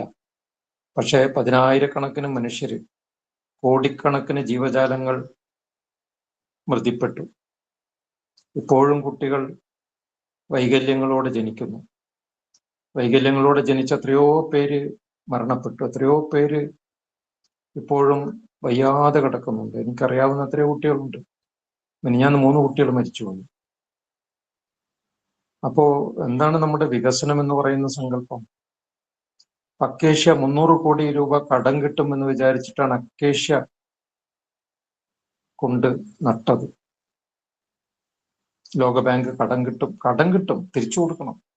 അതുണ്ടാക്കിയ മാരകമായ ഭവിഷ്യത്ത് ഒരു 10,000 കോടി രൂപ കൊടുത്താലും തീരുമോ? ഒരു 10,000 കോടി രൂപ കൊണ്ട് ഈ അക്കേഷ്യ നിർമ്മാർജ്ജനം ചെയ്യാൻ പറ്റുമോ? എനിക്ക് തോന്നുന്നില്ല. അത് അത്ര ആഴത്തിൽ വേര് പിടിച്ചുപോയി. വർത്തമാനകാലത്തും ഇത്തരം ധാരാളം പ്രശ്നങ്ങളുണ്ട്. നമ്മുടെ പെരിയാറിന്റെ അവസ്ഥ നിങ്ങൾ പത്രത്തിൽ വായിച്ചില്ലേ? ആമയിഴഞ്ചാൻ തോട് ആരുണ്ടാക്കിയതാണ്? ആരാണ് അതിന് ഉത്തരവാദി? എന്തുകൊണ്ടാണ് മലയാളികൾ ഇങ്ങനെ പെരുമാറുന്നത്? നിങ്ങൾ വിദേശ രാജ്യങ്ങളിലേക്ക് പോയ കുട്ടികൾ ഇതിൻ്റെ അകത്ത് ഉണ്ടാവുമല്ലോ. അവരിങ്ങനെയല്ല പ്രകൃതിയോട് പെരുമാറുന്നത്. ഞാൻ പല രാജ്യങ്ങളിലും ഞാൻ ഒരു പുസ്തകം എഴുതിയിട്ടുണ്ട്. ജപ്പാനിൽ പോയ സമയത്ത് എഴുതിയ പുസ്തകം നിങ്ങൾ വായിച്ചു നോക്കുക. യോക്കോസോ ജപ്പാൻ വിശേഷങ്ങൾ എന്ന പേരിൽ DC ബുക്സ് പബ്ലിഷ് ചെയ്ത ആ പുസ്തകം പരിസ്ഥിതി യാത്രാ വിവരണമാണ്. മലയാളത്തിൽ അങ്ങനെ ഒരു പരിസ്ഥിതി യാത്രാ വിവരണം ഉണ്ടായിട്ടില്ല. അവിടെ മനുഷ്യര് ഒരു കടലാസിന്റെ കഷ്ണം പോലും പ്രകൃതിയിലേക്ക് ഇടില്ല. പുഴകളൊക്കെ ഒഴുകുന്നത് കാണണം, സ്വച്ഛമായിട്ട് ഒഴുകാണ്. ഒരു കാട്ടിൽ കയ്യേറ്റം നടത്തില്ല. ഇവിടെ കാട് എന്ന് പറയുന്നത് കയ്യേറാനുള്ള ഒരു സ്ഥലമാണ്. എല്ലാവരും അങ്ങ് കയ്യേറുകയാണ്. അവിടെ ആരും കയ്യേറില്ല. നിയമങ്ങള് പറഞ്ഞു കൊടുക്കണ്ട, അവരനുസരിച്ചോളൂ. അങ്ങനെ ഒരു വേറെ ലോകമായിട്ടാണ് എനിക്ക് അവിടെ തോന്നിയത്. ഒരു ഈയിടെ കഴിഞ്ഞ ലോകകപ്പ് നടക്കുന്ന സമയത്ത് ജപ്പാനിലെ കളി വന്നപ്പോ ജപ്പാൻകാര് സ്റ്റേഡിയം വൃത്തിയാക്കുന്നത് കണ്ടിട്ട് ഇവിടുത്തെ മാധ്യമങ്ങളൊക്കെ വാർത്ത എഴുതിയത് എന്തൊരു മണ്ടത്തരമാണെന്ന് ആലോചിച്ച് വെക്കാം. ജപ്പാൻ അതിലെ മനുഷ്യര് എല്ലാം വൃത്തിയാക്കുന്നവരാണ്, അതാണ് സന്ദേശം. അതല്ല സന്ദേശം. ജപ്പാനിൽ അങ്ങനെ ആരും ഒരു കഷ്ണം പോലും ഇടില്ല. ക്ലീൻ ആക്കണ്ട, ഇടരുത് എന്നാണ് പറയുന്നത്, ക്ലീൻ ആക്കണം എന്നല്ല. നമ്മളെന്താ ചെയ്യുന്നത്? നമ്മുടെ സ്കൂളുകളും NSS കമ്മിറ്റികളും മറ്റും എല്ലാം ചെയ്തുകൊണ്ടിരിക്കുന്നത് ക്ലീനിങ് ആണ്. എല്ലാം വേസ്റ്റ് മുഴുവനിടും, അത് മുഴുവൻ ക്ലീനിങ് ചെയ്തിട്ട് വേറൊരു സ്ഥലത്ത് കൊണ്ടുപോയി. അത് ഭൂമിയിലേക്ക് ഇടരുത്, സുരക്ഷിതമായിട്ട് അത് മാറ്റണം, സംസ്കരിക്കണം എന്നുള്ളതിനെ കുറിച്ചൊന്നും ഒരു ഗൗരവത്തിൽ നമുക്ക് ഒരു ചർച്ച ഇനിയും നടത്താൻ പറ്റിയിട്ടില്ല. Okay, thank you sir. Sir hello. പറഞ്ഞോളൂ. സാർ, എൻ്റെ പേര് നിവ്യ. ഇപ്പം നമ്മുടെ റോഡ് വികസനത്തിന്റെ ഭാഗമായിട്ട് ധാരാളം മരങ്ങൾ നമ്മൾ വെട്ടുകയും അതിന്റെ ഭാഗമായിട്ട് പക്ഷികൾക്ക് വാസസ്ഥലം നഷ്ടപ്പെടുകയും ചെയ്യുന്നുണ്ട്. ഒരുപാട് പ്രശ്നങ്ങൾ നമ്മൾ നേരിടുന്നുണ്ട്. ഒരു വികസനം വരുമ്പോൾ നമ്മുടെ പരിസ്ഥിതിയെ സംരക്ഷിച്ചുകൊണ്ട് വേണ്ടേ നമ്മൾ ഇത് മുന്നോട്ട് കൊണ്ടുപോകേണ്ടത്? ഇതിനു വേണ്ടി നമുക്ക് എന്തെല്ലാം മെഷേഴ്സ് എടുക്കാൻ സാധിക്കും? ഇവിടെ ഇതൊന്നും പരിസ്ഥിതി സാഹിത്യമായിട്ട് ബന്ധപ്പെട്ട ചോദ്യങ്ങളല്ല, എന്നാലും ഞാൻ ഉത്തരം പറയാം.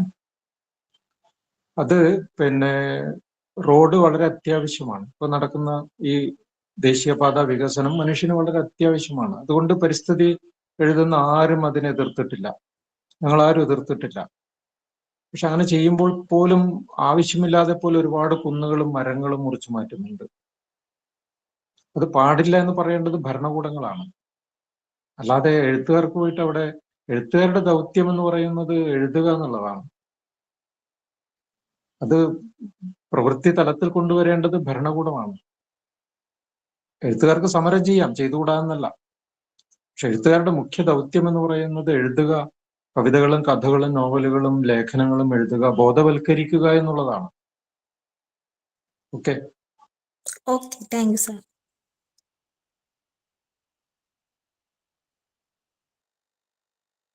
നമസ്കാരം സാർ, കേൾക്കാമോ? കേൾക്കാം. സാറിനോട് ഇനി ചോദിക്കാനുള്ളത്, പ്രകൃതി വർണ്ണനകൾ എന്ന നിലയിൽ നിന്ന് പ്രകൃതി സംരക്ഷണം എന്ന തലത്തിലേക്ക് നമ്മുടെ സാഹിത്യം ഇപ്പോൾ മാറിയല്ലോ. എങ്കിൽ ന്യൂനപക്ഷരായ എഴുത്തുകാരന്റെ കടമ എന്ന നിലയിൽ നിന്ന് ഭൂരിപക്ഷത്തിന്റെ കടമ എന്നതിലേക്ക് മാറിയെങ്കിൽ മാത്രമല്ലേ യഥാർത്ഥ പ്രകൃതി സംരക്ഷണം സാധ്യമാകൂ? അങ്ങയുടെ വീക്ഷണം ഒന്ന് പങ്കുവെക്കാമോ? തീർച്ചയായിട്ടും ശരിയാണല്ലോ. നമ്മളെല്ലാവരും സ്വയം ചെയ്യണം, അല്ലാതെ കുറച്ചുപേര് കവിത എഴുതിയിട്ടോ കഥ എഴുതിയിട്ടോ പ്രകൃതിയുടെ സംരക്ഷണം ഒന്നും നടക്കില്ല. ആമേഴഞ്ചാൻ തോട് അല്ലെങ്കിൽ പെരിയാർ എന്തുകൊണ്ട് ഇങ്ങനെ ആയി? 47 തന്നെ ബഷീർ ഭൂമിയുടെ ചോരയാണ് വെള്ളം എന്ന് എഴുതിയിട്ടുണ്ട്. അതേ കാലത്ത് വൻ നദങ്ങൾ നാടിൻ ചോര ഞരമ്പുകൾ എന്ന് കുഞ്ഞിരാമൻ നായർ പാടി നടന്നിട്ടുണ്ട്. അപ്പൊ ഇത് ആരാണ് മനസ്സിലാക്കേണ്ടത്? മലയാളികളാണ്, ഭരണകൂടമാണ്, ഭരണകർത്താക്കളും സാധാരണ മനുഷ്യരുമാണ്. പക്ഷെ ആർക്കും അത് മനസ്സിലാവുന്നില്ല. നമ്മൾ തന്നെ ഭസ്മാസുരന് വരം കിട്ടിയതുപോലെ നമ്മുടെ പ്രകൃതിയെ നമ്മൾ തന്നെ നശിപ്പിക്കുന്നു. അപ്പൊ അത് ഭൂരിപക്ഷമായിട്ട് മാറണം. അതിന് ആരാണ് ഭൂരിപക്ഷം? നമ്മളൊക്കെ തന്നെയാണ്. Okay, thank you sir. Okay. നമസ്കാരം സാർ. നമസ്കാരം. സാർ, എൻ്റെ പേര് കൃഷ്ണപ്രിയ എന്നാണ്. ഉം. സാർ, എനിക്ക് ചോദിക്കാനുള്ള ഈ മനുഷ്യരും മറ്റ് ജീവജാലങ്ങളും ഉൾക്കൊള്ളുന്ന ഒന്നാണല്ലോ നമ്മുടെ പ്രകൃതി എന്ന് പറയുന്നത്. അതായത് ഒരു കാലത്ത് ഈ പ്രകൃതി സംരക്ഷണം എന്ന സംസ്കാരങ്ങൾ നിലനിർത്തുന്നതിന്റെ ഒരു ഭാഗമായിരുന്നല്ലോ. അപ്പൊ തന്നെ അതൊരു ഉദാഹരണം പറയുകയാണെങ്കിൽ നമ്മുടെ കാവുകൾ വിശ്വാസത്തിന്റെ ഭാഗമായിട്ടാണ് അവ നിലനിന്നിരുന്നെങ്കിലും അവിടെ യാഥാർത്ഥ്യത്തിൽ സംഭവിക്കുന്നത് പ്രകൃതി സംരക്ഷണമാണല്ലോ. അപ്പൊ അതുകൊണ്ട് തന്നെ ഈ പ്രകൃതി സംരക്ഷണം സാധ്യമാകണമെങ്കിൽ സംസ്കാരങ്ങളുടെ ഒരു സംരക്ഷണം അത്യന്താപേക്ഷിതമല്ലേ? അപ്പോ സാറിന്റെ ഒരു അഭിപ്രായം എന്താണ് അതിനെപ്പറ്റി? അങ്ങനെ തന്നെയാണ്. അടുത്ത ചോദ്യം.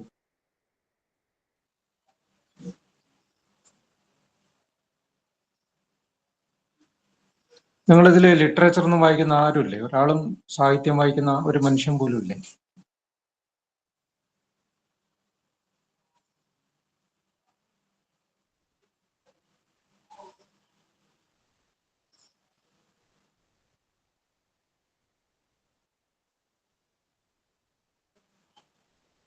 അങ്ങനെയുള്ള ചോദ്യങ്ങൾ എന്തെങ്കിലും ചോദിക്കൂ. ഒരേ ചോദ്യം റിപ്പീറ്റ് ചെയ്ത് ചോദിച്ചിട്ട് കാര്യമില്ലല്ലോ. കാവ് സംരക്ഷണത്തെ കുറിച്ച് ഗംഭീരമായൊരു പുസ്തകം ഞങ്ങളുടെ നാട്ടുകാരൻ എഴുതിയിട്ടുണ്ട് 25 കൊല്ലം മുമ്പ്. ഉത്തര കേരളത്തിലെ വിശുദ്ധ വനങ്ങൾ. എന്റെ പുതിയ പതിപ്പ് വന്നിട്ടുണ്ട്. അദ്ദേഹത്തിന്റെ പുതിയൊരു നോവൽ ഇപ്പോൾ വന്നിട്ടുണ്ട്. മുത്തുപിള്ള എന്ന പക്ഷി നോവൽ, പക്ഷിയെക്കുറിച്ചൊരു നോവൽ വന്നിട്ടുണ്ട്. അതുപോലെ പക്ഷി നിരീക്ഷകനായ നീലകണ്ഠനെ കുറിച്ച് ഇപ്പോൾ ഒരു ഗംഭീരമായ പുസ്തകം വന്നിട്ടുണ്ടല്ലോ, മാതൃഭൂമി പബ്ലിഷ് ചെയ്ത്. മാതൃഭൂമി തന്നെ പശ്ചിമഘട്ട സംരക്ഷണത്തെ കുറിച്ച് അതിമനോഹരമായ ഗഡ്ഗിലിന്റെ ഒരു ആത്മകഥ ഇപ്പൊ അടുത്തിറങ്ങിയിട്ടുണ്ട്. ധാരാളം പരിസ്ഥിതി പുസ്തകങ്ങൾ ഇറങ്ങുന്നുണ്ട്, പരിസ്ഥിതി നോവലുകൾ ഇറങ്ങുന്നുണ്ട്, പരിസ്ഥിതി കഥകൾ ഇറങ്ങുന്നുണ്ട്. ഇപ്പോ കഴിഞ്ഞ ആഴ്ച എൻ്റെ ഒരു നോവൽ വന്നിട്ടുണ്ട്, അലോഹലൻ. 14-ാം നൂറ്റാണ്ടിലെ രാജാവിന്റെ കഥയാണ്. അതിൽ പല അധ്യായങ്ങളിലും പരിസ്ഥിതി വരുന്നുണ്ട്. നിങ്ങളത് വായിക്കുക. നിങ്ങൾ അധ്യാപക വിദ്യാർത്ഥികളല്ലേ. എനിക്ക് നിങ്ങളോട് പറയാനുള്ളൊരു കാര്യം, നിങ്ങൾ ധാരാളമായിട്ട് കവിതകളും കഥകളും വായിക്കണം. അല്ലെങ്കിൽ നിങ്ങളുടെ ക്ലാസ്സുകൾ വളരെ ഡ്രൈ ആയിരിക്കും. നിങ്ങൾ കുട്ടികൾക്ക് ധാരാളം കഥകളും കവിതകളും ഒക്കെ ഇടക്കിടക്ക് പറഞ്ഞു കൊടുക്കണം. നോവലുകളിൽ ആശയം പറഞ്ഞു കൊടുക്കണം. നോവലിൽ ഒരു പേജ് വായിച്ചു കൊടുക്കണം. മുഴുവനൊന്നും വായിച്ചു കൊടുക്കരുത്. അവരെ അതിലേക്ക് വായനയിലേക്ക് കൊണ്ടുവരണം. ഇല്ലെങ്കിൽ നിങ്ങൾ വളരെ യാന്ത്രികമായ ജീവിതം നയിക്കുന്ന അധ്യാപകരായിരിക്കും. നിങ്ങൾ വിദ്യാർത്ഥികളുടെ പ്രിയപ്പെട്ടവരായി മാറണമെങ്കിൽ നിങ്ങൾ നല്ല വായനക്കാരായിരിക്കണം. ഇത് കേൾക്കുന്ന ആളുകളിൽ കുറച്ചുപേരെങ്കിലും പിന്നീട് ഇത് മനസ്സിലാക്കുകയും ആ രീതിയിൽ വായിക്കുകയും ചെയ്യുകയാണെങ്കിൽ നിങ്ങൾക്കത് ഗുണം ചെയ്യും എന്നാണ്. ഞാൻ 33 വർഷം ഒരു കോളേജിൽ മലയാളം പ്രൊഫസറായി ഈ അടുത്ത കാലത്ത് റിട്ടയർ ചെയ്ത ആളാണ്. ഞാൻ ഈ 33 വർഷവും കുട്ടികളെ ധാരാളമായിട്ട് വായിക്കാൻ പ്രേരിപ്പിച്ച, കുട്ടികൾക്ക് പുസ്തകങ്ങൾ ദിവസവും കൊണ്ടുപോയി കൊടുക്കുന്ന, കുട്ടികളെ കൊണ്ട് കഥകൾ എഴുതിപ്പിക്കുന്ന, എൻ്റെ കോളേജിൽ നിന്നാണ് മലയാളത്തിലെ വളരെ പ്രശസ്തരായ കുറെ എഴുത്തുകാർ, എൻ്റെ ശിഷ്യന്മാരായ എഴുത്തുകാർ, Santhosh Echikkanam, P V Shajikumar, K V Praveen, Biju Kanhangad, ഇപ്പൊ ഏറ്റവും ഒടുവില് 3-4 അവാർഡ് കിട്ടിയ മറ്റേ കുള എന്ന കഥ എഴുതിയ വി എം മൃദുല് പോലെയുള്ള ഒരുപാട് എഴുത്തുകാരുണ്ടായത് എൻ്റെ കോളേജിൽ നിന്നാണ്. അപ്പൊ നമുക്ക് കുട്ടികൾക്ക് വേണ്ടിയിട്ട് ഒരുപാട് കാര്യങ്ങൾ ചെയ്യാൻ പറ്റും. നമ്മൾ വളരെ സങ്കുചിതമായ ഒരു രീതിയിലേക്ക് പോകാതിരിക്കാൻ പറ്റും വായന കൊണ്ട്. വായിക്കുന്നില്ലെങ്കിൽ നമുക്ക് എൻ്റെ കുട്ടി, എൻ്റെ മകൾ, എൻ്റെ മകൻ, എൻ്റെ അമ്മ, എൻ്റെ വീട് എന്നുള്ള നിലയിലേക്ക് ചുരുങ്ങിപ്പോവും. കെ ജി ശങ്കരപ്പിള്ള എഴുതിയതുപോലെ ആയിപ്പോവും. ആരെയാണ് ഏറ്റവും ഇഷ്ടം എന്ന് ചോദിക്കുമ്പോൾ ഞാൻ മാത്രമായി പോകും. അതിനപ്പുറത്ത് നിരുപാധികമാം സ്നേഹം ബലമായി വരും ക്രമാൽ എന്ന, നേരത്തെ ഞാൻ പറഞ്ഞതുപോലെ ഉപാധികളില്ലാതെ നമുക്ക് എല്ലാവരെയും സ്നേഹിക്കാൻ പറ്റണം. എല്ലാ കുട്ടികളെയും, നമ്മുടെ മുമ്പിലിരിക്കുന്ന ക്ലാസ്സിലെ കുട്ടികളെ എല്ലാവരെയും ഒരുപോലെ സ്നേഹിക്കാൻ പറ്റണം. പഠിക്കുന്ന കുട്ടികളെ കൂടുതൽ സ്നേഹിക്കുക, പണമുള്ള കുട്ടികളെ കൂടുതൽ സ്നേഹിക്കുക, അങ്ങനെയൊക്കെയുള്ള അധ്യാപകരെ നമ്മൾ കണ്ടിട്ടുണ്ടല്ലോ, പണ്ട് നമ്മളെ പഠിപ്പിച്ചവരിൽ കണ്ടിട്ടുണ്ട്. പക്ഷെ അങ്ങനെയല്ല. നമ്മൾ കൂടുതൽ സ്നേഹം കാണിക്കേണ്ട കുട്ടികളുണ്ടെങ്കിൽ അതിൽ സാമ്പത്തികമായിട്ട് പ്രയാസമുള്ള കുട്ടികൾ, എന്തെങ്കിലും ശാരീരികമായ ഭിന്നശേഷിക്കാരായ കുട്ടികൾ, അവരോട് നമ്മൾ കൂടുതൽ സ്നേഹം കാണിക്കണം. അതൊക്കെ നമുക്ക് എവിടെ നിന്നാണ് കിട്ടുക? അതൊക്കെ നമുക്ക് കവിതകൾ വായിക്കുമ്പോഴും കഥകൾ വായിക്കുമ്പോഴൊക്കെ കിട്ടും. പക്ഷെ അങ്ങനെ ഒരു വായനയുടെ ഒരു ലോകം ഉണ്ടാവണം. അത് ഇല്ലേ എന്നുള്ളൊരു സംശയം വന്നതുകൊണ്ടാണ് ഞാനിത് പറയുന്നത്. നമുക്ക് ചോദ്യങ്ങളുണ്ടെങ്കിൽ ചോദിക്കുക. ഇല്ലെങ്കിൽ നമുക്ക് അവസാനിപ്പിക്കാം. പ്രാണവായു എന്ന പേരിൽ അടുത്തെൻ്റെ ഒരു പുസ്തകം വന്നിട്ടുണ്ട്, പരിസ്ഥിതി കഥകളുടെ സമാഹാരം. നിങ്ങൾ ആ ഒരു പുസ്തകമെങ്കിലും വായിക്കുക, അപ്പൊ നിങ്ങൾക്ക് കാര്യങ്ങൾ മനസ്സിലാവും. ഈ ചോദ്യങ്ങൾ ആർക്കെങ്കിലും ചോദിക്കും? സാർ നമസ്കാരം. നമസ്കാരം സാർ, എൻ്റെ ഒരു ചോദ്യം എൻമകജ നോവലുമായിട്ട് ബന്ധപ്പെട്ടാണ്. അപ്പൊ അതിന്റെ ഒരു അഭിപ്രായം ഞാൻ കേട്ടു. അപ്പൊ അതിന്റെ വാസ്തവസ്ഥിതി എന്താണെന്ന് അറിഞ്ഞാൽ എനിക്ക് അന്ന് മുതൽ കൊള്ളാവുന്നുണ്ടായിരുന്നു. അപ്പം സാറിനോട് തന്നെ ചോദിച്ചാൽ അത് അറിയാമെന്ന് പ്രതീക്ഷിക്കുന്നു. അതുകൊണ്ടാണ് ഞാൻ ഇതിവിടെ ചോദിക്കുന്നത്. ഇപ്പം ഈ എൻമകജ കാസർഗോഡ് കാസർഗോഡിന്റെ ആ ഒരു ഭീകരതയെല്ലാം വർണ്ണിക്കുന്നുണ്ടല്ലോ. ഇപ്പൊ ദയാഭായി പോലുള്ള പരിസ്ഥിതി പ്രവർത്തകരുടെ ഈ പ്രവർത്തനങ്ങളിൽ നിന്നെല്ലാം നമുക്ക് അതിന്റെ ഒരു ഭീകരത മനസ്സിലാക്കാം. പക്ഷെ എനിക്ക് അറിയാവുന്ന ഒരു അഗ്രികൾച്ചർ ഓഫീസർ ഈയിടെ അടുത്താണ് പറയുകയുണ്ടായി. അപ്പൊ ഈ കാസർഗോഡ് ജില്ലയിലെ ആ ഭീകരതയെ യൂസ് ചെയ്യുന്ന, ഗവൺമെന്റിന്റെ ഗ്രാന്റിന് വേണ്ടിയൊക്കെ തന്നെ യൂസ് ചെയ്യുന്ന ഒത്തിരി പേർ ഉണ്ട് എന്ന് പറയുകയുണ്ടായി. അതിനെ ആ ഗ്രാന്റിന് വേണ്ടി മറ്റും. അപ്പൊ ആ ഒരു നിജസ്ഥിതി എന്താണ് എന്നറിഞ്ഞാൽ കൊള്ളായിരുന്നു. നല്ല ചോദ്യമാണ് കേട്ടോ, ചോദിച്ചത് നന്നായി. അഗ്രികൾച്ചർ ഓഫീസറോട് നാളെ കാണുമ്പോൾ പറയണം, ഒരു ഔൺസ് എൻഡോസൾഫ ഞാൻ തരാം, അയാൾ കുടിക്കാൻ പറ. അല്ലാതെ കാസർഗോട്ടെ പാവപ്പെട്ട 12,000 ഏക്കർ സ്ഥലത്ത് കഴിയുന്ന പാവപ്പെട്ട മനുഷ്യരുടെ മേലെ 12,000 25 വർഷം കോരി ഒഴിക്കാൻ അയാൾക്ക് ആരാണ് അവകാശം കൊടുത്തത്? ഈ അഗ്രികൾച്ചർ ഡിപ്പാർട്ട്മെന്റാണ്, കാർഷിക കോളേജാണ് ഈ കൊലപാതക കൂട്ടക്കൊലയ്ക്ക് ഉത്തരവാദി. അതുകൊണ്ടാണ് അയാൾ അങ്ങനെ പറയുന്നത്. എന്തുകൊണ്ടാണെന്നറിയോ? ഇവിടെ ഈ വിഷം തളിക്കാൻ അനുവാദം കൊടുത്തത് ഇവിടുത്തെ കാർഷിക കോളേജാണ്. മനസ്സിലായോ? ജലക്കെട്ടുകളുള്ള മനുഷ്യവാസമുള്ള സ്ഥലങ്ങളിൽ എൻഡോസൾഫാൻ തളിക്കാൻ പാടില്ല എന്ന് നിയമമുണ്ട്. തളിക്കുമ്പോൾ എല്ലാ സുരക്ഷിതമായ നിയമങ്ങളും പാലിക്കണമെന്നുണ്ട്. ഇതൊന്നും പാലിക്കാതെ, കിണറുകൾ മൂടാതെ, ജലാശയങ്ങൾ മൂടാതെ, ജനങ്ങളുടെ തലയുടെ മുകളിലൊക്കെ അടിച്ച് 25 കൊല്ലം ഇത് അടിച്ച് ആ അഗ്രികൾച്ചർ ഓഫീസർ കള്ളനാണ്. എന്തുകൊണ്ടാണെന്നറിയോ? ഇവിടെയുള്ള പാവങ്ങളുടെ വീടുകളിൽ 25 കൊല്ലമായിട്ട് നടക്കുന്ന ഒരാളാണ് ഞാൻ. എത്രയോ കുഞ്ഞുങ്ങളുണ്ട്. ഈ സുഹൃത്തൊന്ന് കേൾക്കണം. ഇപ്പോ 31 വയസ്സുള്ള ഒരു കുട്ടിയെ മടിയിൽ വെച്ചിട്ട് ഒരു അമ്മ ഇപ്പോഴും ഇരിക്കുന്നുണ്ട്. എൻ്റെ കൂടെ വന്നാൽ കാണിച്ചു തരാം. 21 വയസ്സുള്ള നിങ്ങളുടെ പ്രായമുള്ള ഒരു കുട്ടി രൂപേഷ് അടുത്ത കാലത്താണ് മരിച്ചത്. അവൻ മരിക്കുന്ന സമയത്ത് ഒരു വയസ്സ് പോലും പ്രായം തോന്നിക്കില്ല, നടക്കാൻ തുടങ്ങിയിട്ടില്ല. 21 വയസ്സായി. നിങ്ങളെപ്പോലെ കോളേജിൽ പഠിക്കാൻ അയാൾക്ക് അവകാശമില്ലേ? അവന് 1 വയസ്സല്ലേ ഉള്ളൂ. കവിത എന്ന കുട്ടിയുടെ ചിത്രം, നിങ്ങൾ മധുരാജിന്റെ ചിത്രം, മാതൃഭൂമിയിൽ വന്ന ചിത്രം നിങ്ങൾ കണ്ടിട്ടുണ്ടാവുമല്ലോ. 23 വയസ്സുള്ള പെൺകുട്ടി, നാവ് നീണ്ട കുട്ടി. നാവ് നീണ്ടതെന്ന് വെച്ചാൽ നാവ് പുറത്തേക്ക് നീണ്ട് കീഴ്ത്താടിക്ക് താഴോട്ട് വന്നിരിക്കുന്നു. അത് ഇരുമ്പ് പോലെയാണ്, അനക്കാൻ പറ്റില്ല. ആ കുഞ്ഞിന് വെള്ളം കുടിക്കണ്ടേ? ആ കുഞ്ഞിന് പഞ്ചസാരയുടെ മധുരം എന്താണെന്ന് 23 കൊല്ലം അറിഞ്ഞിട്ടില്ല. നാവനക്കാൻ പറ്റാത്തതുകൊണ്ട് ആ കുഞ്ഞ് അമ്മയെന്നൊരു തവണ വിളിച്ചിട്ടില്ല. സ്കൂളിന്റെ പടി സ്വപ്നം കാണാൻ പോലും ആ കുട്ടിക്ക് പറ്റിയിട്ടില്ല. അങ്ങനെ 100 കണക്കിന് കുട്ടികളുടെ കഥ ഞാൻ പറഞ്ഞുതരാം, ഇപ്പൊ ഈ ഇരിപ്പിൽ പറഞ്ഞുതരാം. അങ്ങനെയുള്ള 7,000 കുട്ടികൾ, അങ്ങനെ 7,000 പേര് ഇപ്പോഴും കിടപ്പുണ്ട്. ആ മനുഷ്യൻ ശമ്പളം മേടിച്ചിട്ട് സുഖിച്ച് ജീവിച്ചിട്ടുണ്ടാവും. അഗ്രികൾച്ചർ ഓഫീസർമാർ പലരും ഇങ്ങനെ കള്ളത്തരങ്ങൾ പ്രചരിപ്പിക്കുന്നവരാണ്. ഇവിടെയുള്ള ഒരു കെ എം ശ്രീകുമാറിനെ പോലെയുള്ള എൻഡോസൾഫാൻ ലോബിയുടെ പണം വാങ്ങിച്ച് നടക്കുന്ന ആളുകൾ ഉണ്ടാവും. നിങ്ങൾ ഈ പാവങ്ങളുടെ വീടുകളിലേക്ക് വരൂ. നിങ്ങളിതൊന്നും കാണാതെ കേൾക്കാതെ കാര്യങ്ങൾ വിളിച്ചു പറയരുത്. എൻമകജ എന്നുള്ള ഫിക്ഷൻ അല്ല, അതിലെ കഥാപാത്രങ്ങൾ എല്ലാവരും ജീവിച്ചിരുന്നവരാണ്. ഏതാണ്ട് എല്ലാവരും മരിച്ചുപോയി. ആ കുഞ്ഞുങ്ങളൊക്കെ പോയപ്പോ പോയി കാണേണ്ടി വന്നവരാണ്. അതുപോലുള്ള കുട്ടികൾ ഇപ്പോഴും ജീവിച്ചിരിപ്പുണ്ട്. അപ്പൊ അതുകൊണ്ട് ഈ കൊലപാതകത്തിന്റെ ഉത്തരവാദികളാണ് ഇവര്. അവരുണ്ട് എന്ന് പറയോ? ഒരാളെ കൊന്നാൽ കൊന്നു എന്ന് പറയോ? കാർഷിക കോളേജാണ് ഈ വിഷം ഇവിടെ അടിക്കാൻ എഴുതി കൊടുത്തത്. CPCRAയും 2 പേരും ചേർന്നിട്ടാണ്. ഇത് തളിച്ചത് കേരള ഗവൺമെന്റ് ആണ്. ഇത് തളിക്കാനുള്ള വിഷം ഉൽപ്പാദിപ്പിച്ചത് കേന്ദ്ര ഗവൺമെന്റ് ആണ്. സുഹൃത്തെ, ആരാണ് ഇവരെയൊക്കെ ശിക്ഷിക്കുക? കേന്ദ്ര സർക്കാരും കേരള സർക്കാരും കുറ്റവാളികളല്ലേ? അപ്പൊ ആരാണ് ഇവരെ ശിക്ഷിക്കുക? കുറ്റം ചെയ്തവരെ. ആ കാർഷിക ഓഫീസറോട് പോയി പണി നോക്കാൻ പറ, അല്ലെങ്കിൽ ഒരു അനൗൺസ് വിഷം ഞാൻ കൊടുക്കാം, അയാൾ കുടിക്കട്ടെ. എൻഡോസൾഫാൻ വിഷം അല്ലെങ്കിൽ അയാൾ കുടിച്ചു കാണിക്കട്ടെ. ഞാനതാ പറയുന്നു, മനുഷ്യപ്പറ്റോടെ സംസാരിക്കണം.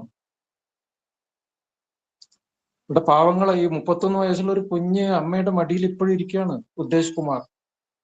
സ്വന്തം വീട് പോലും ആ കുട്ടിക്ക് ഞങ്ങളിപ്പോ അടുത്ത് വീട് കെട്ടിക്കൊടുത്തു. കയ്യും കാലൊന്നും ഇങ്ങനെ ചുരുണ്ട് കിടക്കുകയാണ്, കയ്യും കാലൊന്നും അനക്കാൻ പറ്റില്ല, തല മാത്രമുണ്ട്. 31 വർഷമായി സുഹൃത്തെ. അങ്ങനെ എത്ര കുട്ടികൾ? അവർക്ക് ജീവിക്കണ്ടേ? അവർക്ക് ജീവിതമില്ലേ? അവർക്ക് സ്വപ്നങ്ങളില്ലേ? അവർക്ക് ജീവിക്കണം. നമുക്ക് എന്തൊക്കെ വേണം? ജോലി കിട്ടണം, കല്യാണം കഴിക്കണം, പിന്നെ കുട്ടികൾ ഉണ്ടാവണം, വീട് കെട്ടണം, കാറ് വാങ്ങണം, ഇല്ലേ? ആ കുഞ്ഞുങ്ങൾക്ക് സ്വപ്നങ്ങൾ. ഞാൻ എന്റെ സങ്കടം കൊണ്ട് പറയുന്നതാണ് കേട്ടോ. നിങ്ങൾ എല്ലാവരും കേൾക്കണം. 88 പേര് കേൾക്കുന്നുണ്ടല്ലോ, നിങ്ങൾ എല്ലാവരും കേൾക്കണം.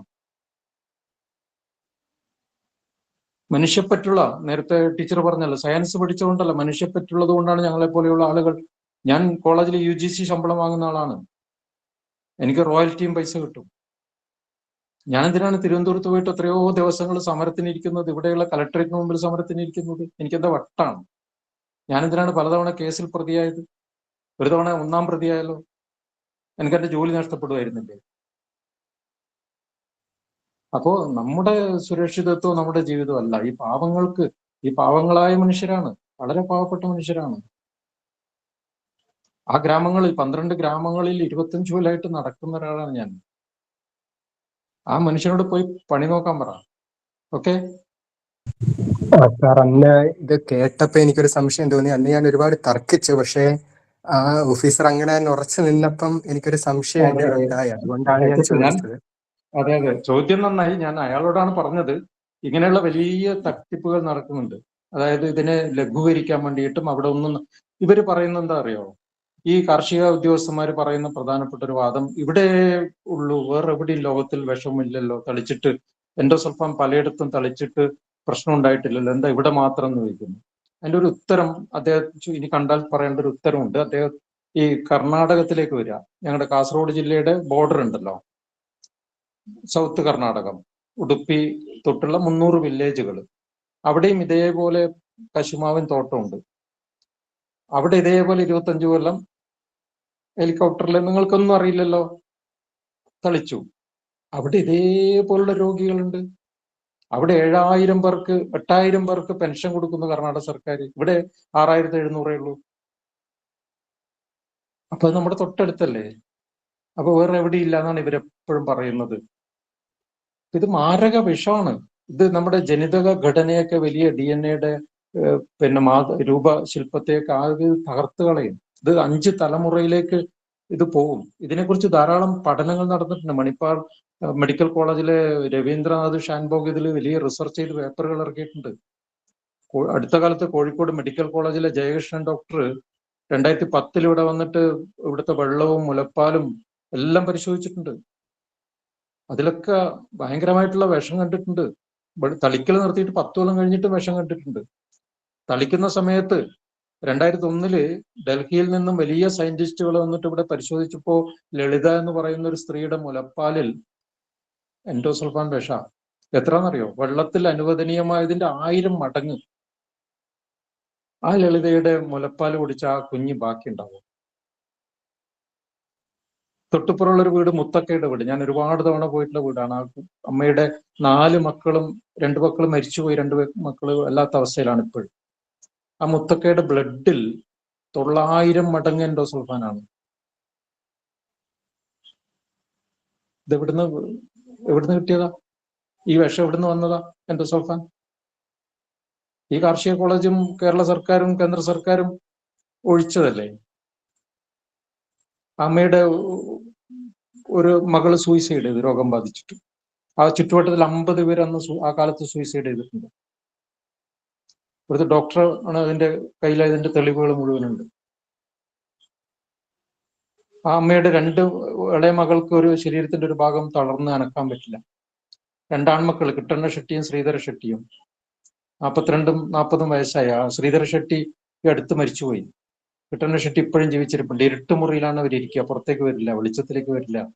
ഇപ്പോഴും 40 വയസ്സിലും 42 വയസ്സിലും അമ്മ, വൃദ്ധയായ അമ്മ ചോറ് വാരി കൊടുക്കണം, ഇരുന്നിടത്തുനിന്ന് വിസർജ്യം എടുത്തു മാറ്റണം. ശ്രീധരെ ആശുപത്രിയിൽ നിന്ന് മടക്കി കൊണ്ടുവന്നിട്ട് കട്ടിലിൽ കിടത്തി, എന്നിട്ട് കയ്യും കാലും വലിച്ചു കെട്ടി മേശകൾക്കും ജനലിലും. കാരണം വേദന സഹിക്കാൻ പറ്റുന്നില്ല. ഒരു കൈയുടെയോ ഒരു കാലിന്റെയോ കയർ അയഞ്ഞു പോയാൽ അവൻ നിലവിളിക്ക് ഉറക്കുക, അപ്പൊ വലിച്ചു കെട്ടും. അങ്ങനെ 4 കയറ് വലിച്ചു കെട്ടിയതിന്റെ നടുക്ക് കിടന്നിട്ടാണ് ശ്രീധര മരിച്ചത് അടുത്ത കാലത്ത്. ഇതാണ് കുട്ടിക്ക് കിട്ടിയ ചികിത്സ, വിദഗ്ധ ചികിത്സ. ആ കുട്ടിയുടെ അമ്മയുടെ ബ്ലഡിലാണ് 900 മടങ്ങ് എൻഡോസൾഫാൻ. ഇങ്ങനെ പറയാൻ തുടങ്ങിയ ഒരുപാട് കഥകളുണ്ട് കേട്ടോ. നേരത്തെ പരിചയപ്പെടുത്തുമ്പോൾ പറയാതെ പോയ ഒരുപാട് പുസ്തകങ്ങളുണ്ട്. എൻ്റെ എൻഡോസൾഫാൻ നിലവിളികൾ അവസാനിക്കുന്നില്ല എന്ന എൻ്റെ പുസ്തകം എൻ്റെ 50ാമത്തെ പുസ്തകമാണ്. DC ബുക്സിലുണ്ട്. നിങ്ങൾ വായിച്ച ആ കാർഷിക ഓഫീസറോട് അതൊന്ന് വായിക്കാൻ പറയും. എന്മകജ ഗ്രാമത്തിലേക്ക് എന്ന വേറൊരു പുസ്തകമുണ്ട്. അപ്പോ എത്രയോ വർഷമായിട്ട് നമ്മളിങ്ങനെ എഴുതിക്കൊണ്ടിരിക്കുന്നു. അതൊക്കെ സമരത്തിന്റെ ഭാഗമായിട്ടാണ്. അപ്പൊ കുറ്റം ചെയ്ത ആളുകൾ ഒരിക്കലും അവര് കുറ്റം ചെയ്തു എന്ന് പറയില്ലല്ലോ. അവര് കുറ്റം ചെയ്തില്ല എന്ന് പറയാൻ, അതിന് പിന്നെ കുറ്റം ഇല്ലാതാക്കാനല്ലേ ശ്രമിക്കും. അതിന്റെ ഭാഗമായിട്ടാണ് ഈ കാർഷിക ഡിപ്പാർട്ട്മെന്റുമായി ബന്ധപ്പെട്ട ചില ആളുകൾ. ഇവിടെ ഒരു 10-20 കളക്ടർമാർ വന്നു ഈ കാലത്ത്. അപ്പൊ അതില് എൻഡോസൾഫാനെതിരായിട്ട് സംസാരിച്ചത് ഒരേ ഒരു കളക്ടറാണ്. ബാക്കി എല്ലാവരും ഞങ്ങൾക്ക് സപ്പോർട്ടായിരുന്നു. ഈ കളക്ടർ ഞങ്ങളെ ഭയങ്കരമായിട്ട് എതിർത്തു, എന്നെയൊക്കെ ഭയങ്കരമായിട്ട് ആക്ഷേപിച്ചിട്ടുണ്ട്. ഞങ്ങൾ വാക്കേറ്റുണ്ടായിട്ടുണ്ട് പലതവണ മീറ്റിങ്ങിൽ. ഈ കളക്ടർ സജിത് ബാബു ആണ്. ഈ കളക്ടർ കാർഷിക കോളേജിലെ ഉദ്യോഗസ്ഥനായിരുന്നു. അയാള് പിന്നെ പരീക്ഷ എഴുതിയിട്ട് കളക്ടറായിട്ട് മാറിയതാണ്. ഇപ്പൊ മനസ്സിലായില്ലേ? Okay okay sir. പിന്നെ എനിക്ക് വേറൊരു ചോദ്യം കൂടി ചോദിക്കാനുണ്ട്. ചോദിച്ചോട്ടെ സാർ? സമയം 8:05. എന്നാ ഓക്കെ സാർ. ഞാൻ ഒരുപാട് തിരക്കുള്ള ഒരാളാണ് കേട്ടോ. നിങ്ങൾ വായിക്കുക, എല്ലാവരും ധാരാളം വായിക്കുക. എൻ്റെ ഒരു പുതിയ നോവൽ അല്ലോഹലം വന്നിട്ടുണ്ട്. 14ാം നൂറ്റാണ്ടിൽ ഒരു കഥയാണ്. അതിൽ പരിസ്ഥിതി സാഹിത്യമൊക്കെ നന്നായിട്ട് വരുന്നുണ്ട്. അപ്പൊ നിങ്ങൾ വായിക്കുക. ഞാൻ നേരത്തെ പറഞ്ഞല്ലോ, നിങ്ങൾ ധാരാളം വായിക്കണം, എന്നാലേ നിങ്ങളുടെ ക്ലാസ്സുകൾ സർഗാത്മകമാവുകയുള്ളൂ. അല്ലെങ്കിൽ നിങ്ങളുടെ കുട്ടികൾ നിങ്ങളെ ഇഷ്ടപ്പെടില്ല. എൻ്റെ അനുഭവം എന്ന് പറയാണ്. അങ്ങനെ എല്ലാം നിങ്ങൾ ധരിക്കുന്നുണ്ടെങ്കിൽ വായിക്കണ്ട. ഓക്കെ, ഇങ്ങനൊരു അവസരം തന്നതിൽ സന്തോഷം. നന്ദി. നന്ദി മാഷെ. അപ്പം ഇത്തരത്തിലുള്ള അങ്ങയുടെ വിമർശനങ്ങളെ എല്ലാം ഒരു കാര്യം കൂടെ ഒറ്റ കാര്യം കൂടെ. ഞാൻ അല്പം രോഷാകുലനായി പോയി, ക്ഷമിക്കണം. എന്തുകൊണ്ടാന്ന് വെച്ച് കഴിഞ്ഞാൽ എന്റെ കാര്യമാണെങ്കിൽ ഞാൻ ഒരിക്കലും രോഷാകുലനാവില്ല. എന്റെ കുട്ടികളോട് ചോദിച്ചാൽ അറിയാം. 33 കൊല്ലം ക്ലാസ്സിൽ ഒരു തവണ പോലും ദേഷ്യപ്പെടാത്ത അധ്യാപകനാണ് ഞാൻ. അങ്ങനെയാണ് ഞാൻ ഇങ്ങനെ ദേഷ്യപ്പെട്ടെന്ന് പറഞ്ഞ് എൻ്റെ കുട്ടികൾ അമ്പരക്കും.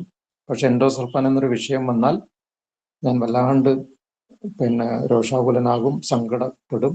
അത് എനിക്ക് വേണ്ടിയിട്ട്, എൻ്റെ കുടുംബത്തിന് വേണ്ടിയിട്ടല്ല. ഈ വളരെ പാവപ്പെട്ട ഈ മനുഷ്യരുടെ പ്രശ്നങ്ങൾ കണ്ട് എത്രയോ ദിവസം ഉറക്കം പോയതിൻ്റെ, കണ്ണ് നിറഞ്ഞതിൻ്റെ, വേദനിച്ചതിൻ്റെ ഭാഗമായിട്ടാണ് അങ്ങനെ രോഷാകുലനായി പോയത്.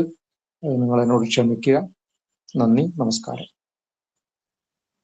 പക്ഷേ ഈ തങ്ങൾക്ക് അകലെയുള്ള കാര്യങ്ങളെല്ലാം കെട്ടുകഥകളാന്ന് പറയുന്ന ഒരു സമൂഹത്തിലാണ് നമ്മൾ ജീവിക്കുന്നത്. അപ്പോ കാര്യങ്ങളെല്ലാം ഇങ്ങനെ പറയുമ്പോൾ മാഷിന്റെ അനുഭവങ്ങളൊക്കെ നമുക്ക് പ്രചോദനമാകുന്നത്, നമ്മളെ എതിർക്കാൻ അല്ലെങ്കിൽ ചോദ്യം ചെയ്യാനുള്ളൊരു വാക്കുകൾ നമുക്ക് തരുന്നുണ്ട്. അപ്പോൾ ഇത്തരത്തിലുള്ള പ്രശ്നങ്ങൾ, ഈ ഉദ്യോഗസ്ഥ വൃന്ദങ്ങൾ എല്ലാ തലങ്ങളിലും എല്ലാ മേഖലകളിലും ഇത്തരത്തിലുള്ള പ്രശ്നങ്ങൾ ഉയർത്തി വിടുന്നുണ്ട്. അപ്പൊ അതിനെല്ലാം ചോദ്യം ചെയ്യാനുള്ള ഒരു ശക്തി അങ്ങയുടെ ഇതിൽ നിന്ന് ഞങ്ങൾക്ക് കിട്ടിയിട്ടുണ്ട് എന്നുള്ളത് വാസ്തവമാണ്. പിന്നെ അങ്ങയുടെ വിമർശനങ്ങളെല്ലാം തന്നെ സ്വയം വിമർശനമായിട്ട് ഏറ്റെടുക്കുന്നുണ്ട്. അത് വായനയുടെ കുറവും ചോദ്യങ്ങൾ വന്ന അപാകതയ്ക്കെല്ലാം ഞങ്ങൾ അങ്ങയോട് മാപ്പ് ചോദിക്കുന്നു. അതുപോലെ ഇനിയും ഒരുപാട് നന്ദി ഞങ്ങൾക്ക് വേണ്ടി ഈ സെഷൻ നടത്തിയതിന്. ഇനിയും നന്ദി പറയാൻ വേണ്ടിയിട്ട് ഞങ്ങളുടെ കൺവീനർ ആയിട്ടുള്ള ടീച്ചറിനെ ക്ഷണിച്ചോളൂ. നമസ്കാരം സാർ, ഞാൻ ലേഖ സാർ. സാർ തുടക്കത്തിലേ പറഞ്ഞു, കുറച്ച് സമയം കൊണ്ടൊന്നും ഒരിക്കലും പറഞ്ഞു തീർക്കാൻ പറ്റുന്ന ഒരു വിഷയമല്ല സാഹിത്യവും പരിസ്ഥിതിയും തമ്മിലുള്ള ബന്ധമെന്ന്. അത് സാറിന്റെ സംസാരം കേട്ടപ്പോഴും നമുക്ക് മനസ്സിലായി. സാർ ആദ്യം കുറച്ച് സംസാരിച്ചപ്പോൾ നമുക്ക് ശരിക്കും ഭാഷയിലൂടെ അല്ലെങ്കിൽ ഭാഷ സാഹിത്യത്തിനും സാഹിത്യം എങ്ങനെ പ്രകൃതി സംരക്ഷണത്തിനും അതിലൂടെ പ്രകൃതി കഥകളിലേക്കും എങ്ങനെ എത്തുന്നു, അതിലൂടെ സാർ സാമൂഹ്യ സേവനത്തിനും പ്രാധാന്യം നൽകുന്നുവെന്ന് സാർ കുറച്ച് സമയം കൊണ്ട് നമ്മളിലേക്ക് എത്തിച്ചു. പിന്നീട് എന്നാൽ അതിന് ശേഷമുള്ള സാറിന്റെ വാക്കുകൾ ശരിക്കും അത്ഭുതപ്പെടുത്തുന്നതാണ് സാർ. നേരിട്ട് കണ്ട വ്യക്തി പറയുന്നതിനപ്പുറം നമുക്കൊരു മായ്ച്ചെറിയുന്നതിനേക്കാൾ എത്രയോ ഇതാണ്. അപ്പോൾ ശരിക്കും ഒരുപാട് വിഷമം തോന്നുന്ന, അല്ലെങ്കിൽ നമ്മളൊന്നും ഒരിക്കൽ പോലും കണ്ടിട്ടില്ലാത്ത, വെറും കേട്ടുകേൾവിയായിട്ടുള്ള അല്ലെങ്കിൽ അറിഞ്ഞിട്ടുള്ള കാര്യങ്ങൾ മാത്രമാണത്. അപ്പൊ സാർ അവിടെ അത്ര രോഷാകുലനായി എന്ന് സാർ ഒരിക്കലും ക്ഷമ ചോദിക്കേണ്ട കാര്യമില്ല. നമുക്ക് അതിനെക്കുറിച്ചൊക്കെ അറിയാം. നമ്മളും വായിച്ചു അല്ലെങ്കിൽ പത്രങ്ങളിലൂടെ മാധ്യമങ്ങളിലൂടെ ഒക്കെ അറിയുന്ന വാർത്തകൾ എത്രയോ വലുതാണ് സാർ നേരിൽ കണ്ടിട്ടുള്ള അനുഭവങ്ങൾ. ഒന്നുമല്ലാതെ ഇരിക്കുന്ന ചില അവിടെ ഇവിടെയൊക്കെ ഇപ്പൊ ഈ പ്രകൃതി ദുരന്തം വന്നപ്പോ പോലും അതുപോലും അനുഭവിക്കാത്ത കുറച്ച് ആളുകളുണ്ടല്ലോ. ചില സൈഡിലെ ചില പ്രദേശങ്ങളിൽ മാത്രമേ ആ അനുഭവങ്ങൾ ഉണ്ടാവുകയുള്ളൂ. അപ്പൊ ബാക്കിയുള്ളവരൊക്കെ സംരക്ഷണത്തിലാണ് അല്ലെങ്കിൽ സംരക്ഷിതരാണ് എന്ന് കരുതിയിരിക്കുന്ന കുറെ വിഭാഗം എല്ലാ തലത്തിലും ഉണ്ട്, എല്ലാ സമൂഹത്തിലും ഉണ്ട്. അപ്പൊ അത്തരത്തിലുള്ളവരുടെ കാഴ്ചപ്പാടുകളായിരിക്കാം സാർ അങ്ങനെയൊക്കെ ഉണ്ടാവുക. അല്ലാത്തവരൊന്നും ഒരിക്കലും അങ്ങനെ ഒരു അഭിപ്രായം പറയില്ല. എപ്പോഴും എല്ലാവരും ഒന്നിച്ചു നിർത്താനേ നമ്മൾ എപ്പോഴും ശ്രമിക്കാറുള്ളൂ. പിന്നെ വായനയുടെ അപാകത ഒരുപാട് കുറവാണ് എന്ന് നമുക്കറിയാം. കാരണം പ്രകൃതി കഥകളിലേക്കും അല്ലെങ്കിൽ പ്രകൃതി സംരക്ഷണത്തിലൂടെയും ഒക്കെ അതിനുവേണ്ടി തന്നെ സാറ് പ്രകൃതി കഥകൾ എന്ന സ്രഷ്ടാവിനോട് തന്നെയാണ് ഞങ്ങൾ സമ്മതിച്ചുകൊണ്ടിരുന്നത്. ഒപ്പം സാറ് ഈ എഴുത്തിലൂടെ മാത്രമല്ല ഈ ഒരു സംരക്ഷണത്തിനോ ഒക്കെ പ്രാധാന്യം കൊടുക്കുക, സാർ അല്ലാതെയും ഒരു നിരവധി പ്രവർത്തനങ്ങൾ കാഴ്ചവെക്കുന്നു എന്നറിയുന്നതിൽ വളരെ സന്തോഷം. അല്പസമയം ഞങ്ങൾക്ക് വേണ്ടി തന്നതിന് ഒരുപാട് നന്ദിയുണ്ട് സാർ. ഞങ്ങളോടൊപ്പം ഞങ്ങളുടെ കുട്ടികളുടെ ചെറിയ ചെറിയ സംശയങ്ങൾ അല്ലെങ്കിൽ ചെറിയ അപാകത നിറഞ്ഞ കുറച്ച് ക്വസ്റ്റ്യൻസിന് ഉത്തരങ്ങൾ നൽകിയതിന് ഒരുപാട് സന്തോഷം. സാറിനോട് സംവദിക്കാൻ കഴിഞ്ഞതിന് സന്തോഷം. ഇനിയും കൂടുതൽ സാറ് പറഞ്ഞ പുസ്തകങ്ങളൊക്കെ തീർച്ചയായിട്ടും ഞങ്ങളുടെ കുട്ടികളിൽ ഉണ്ടായിരിക്കുന്ന വായനയുടെ കുറവും അല്ലെങ്കിൽ ഞങ്ങളിൽ ഉണ്ടായിട്ടുള്ള എല്ലാ അപാകതകളും നികത്തിക്കൊണ്ട് ഞങ്ങൾ മുന്നോട്ട് പോകുന്നതായിരിക്കും. ഒരുപാട് സന്തോഷം ഞങ്ങളുടെ KFLന്റെ വേദിയിൽ എത്തിച്ചേർന്നതിന്. സാറിന് ഞങ്ങളുടെ KFLന്റെ വേദിയുടെ പേരിൽ നന്ദി അറിയിച്ചുകൊണ്ട് നിർത്തുന്നു. നന്ദി, നമസ്കാരം.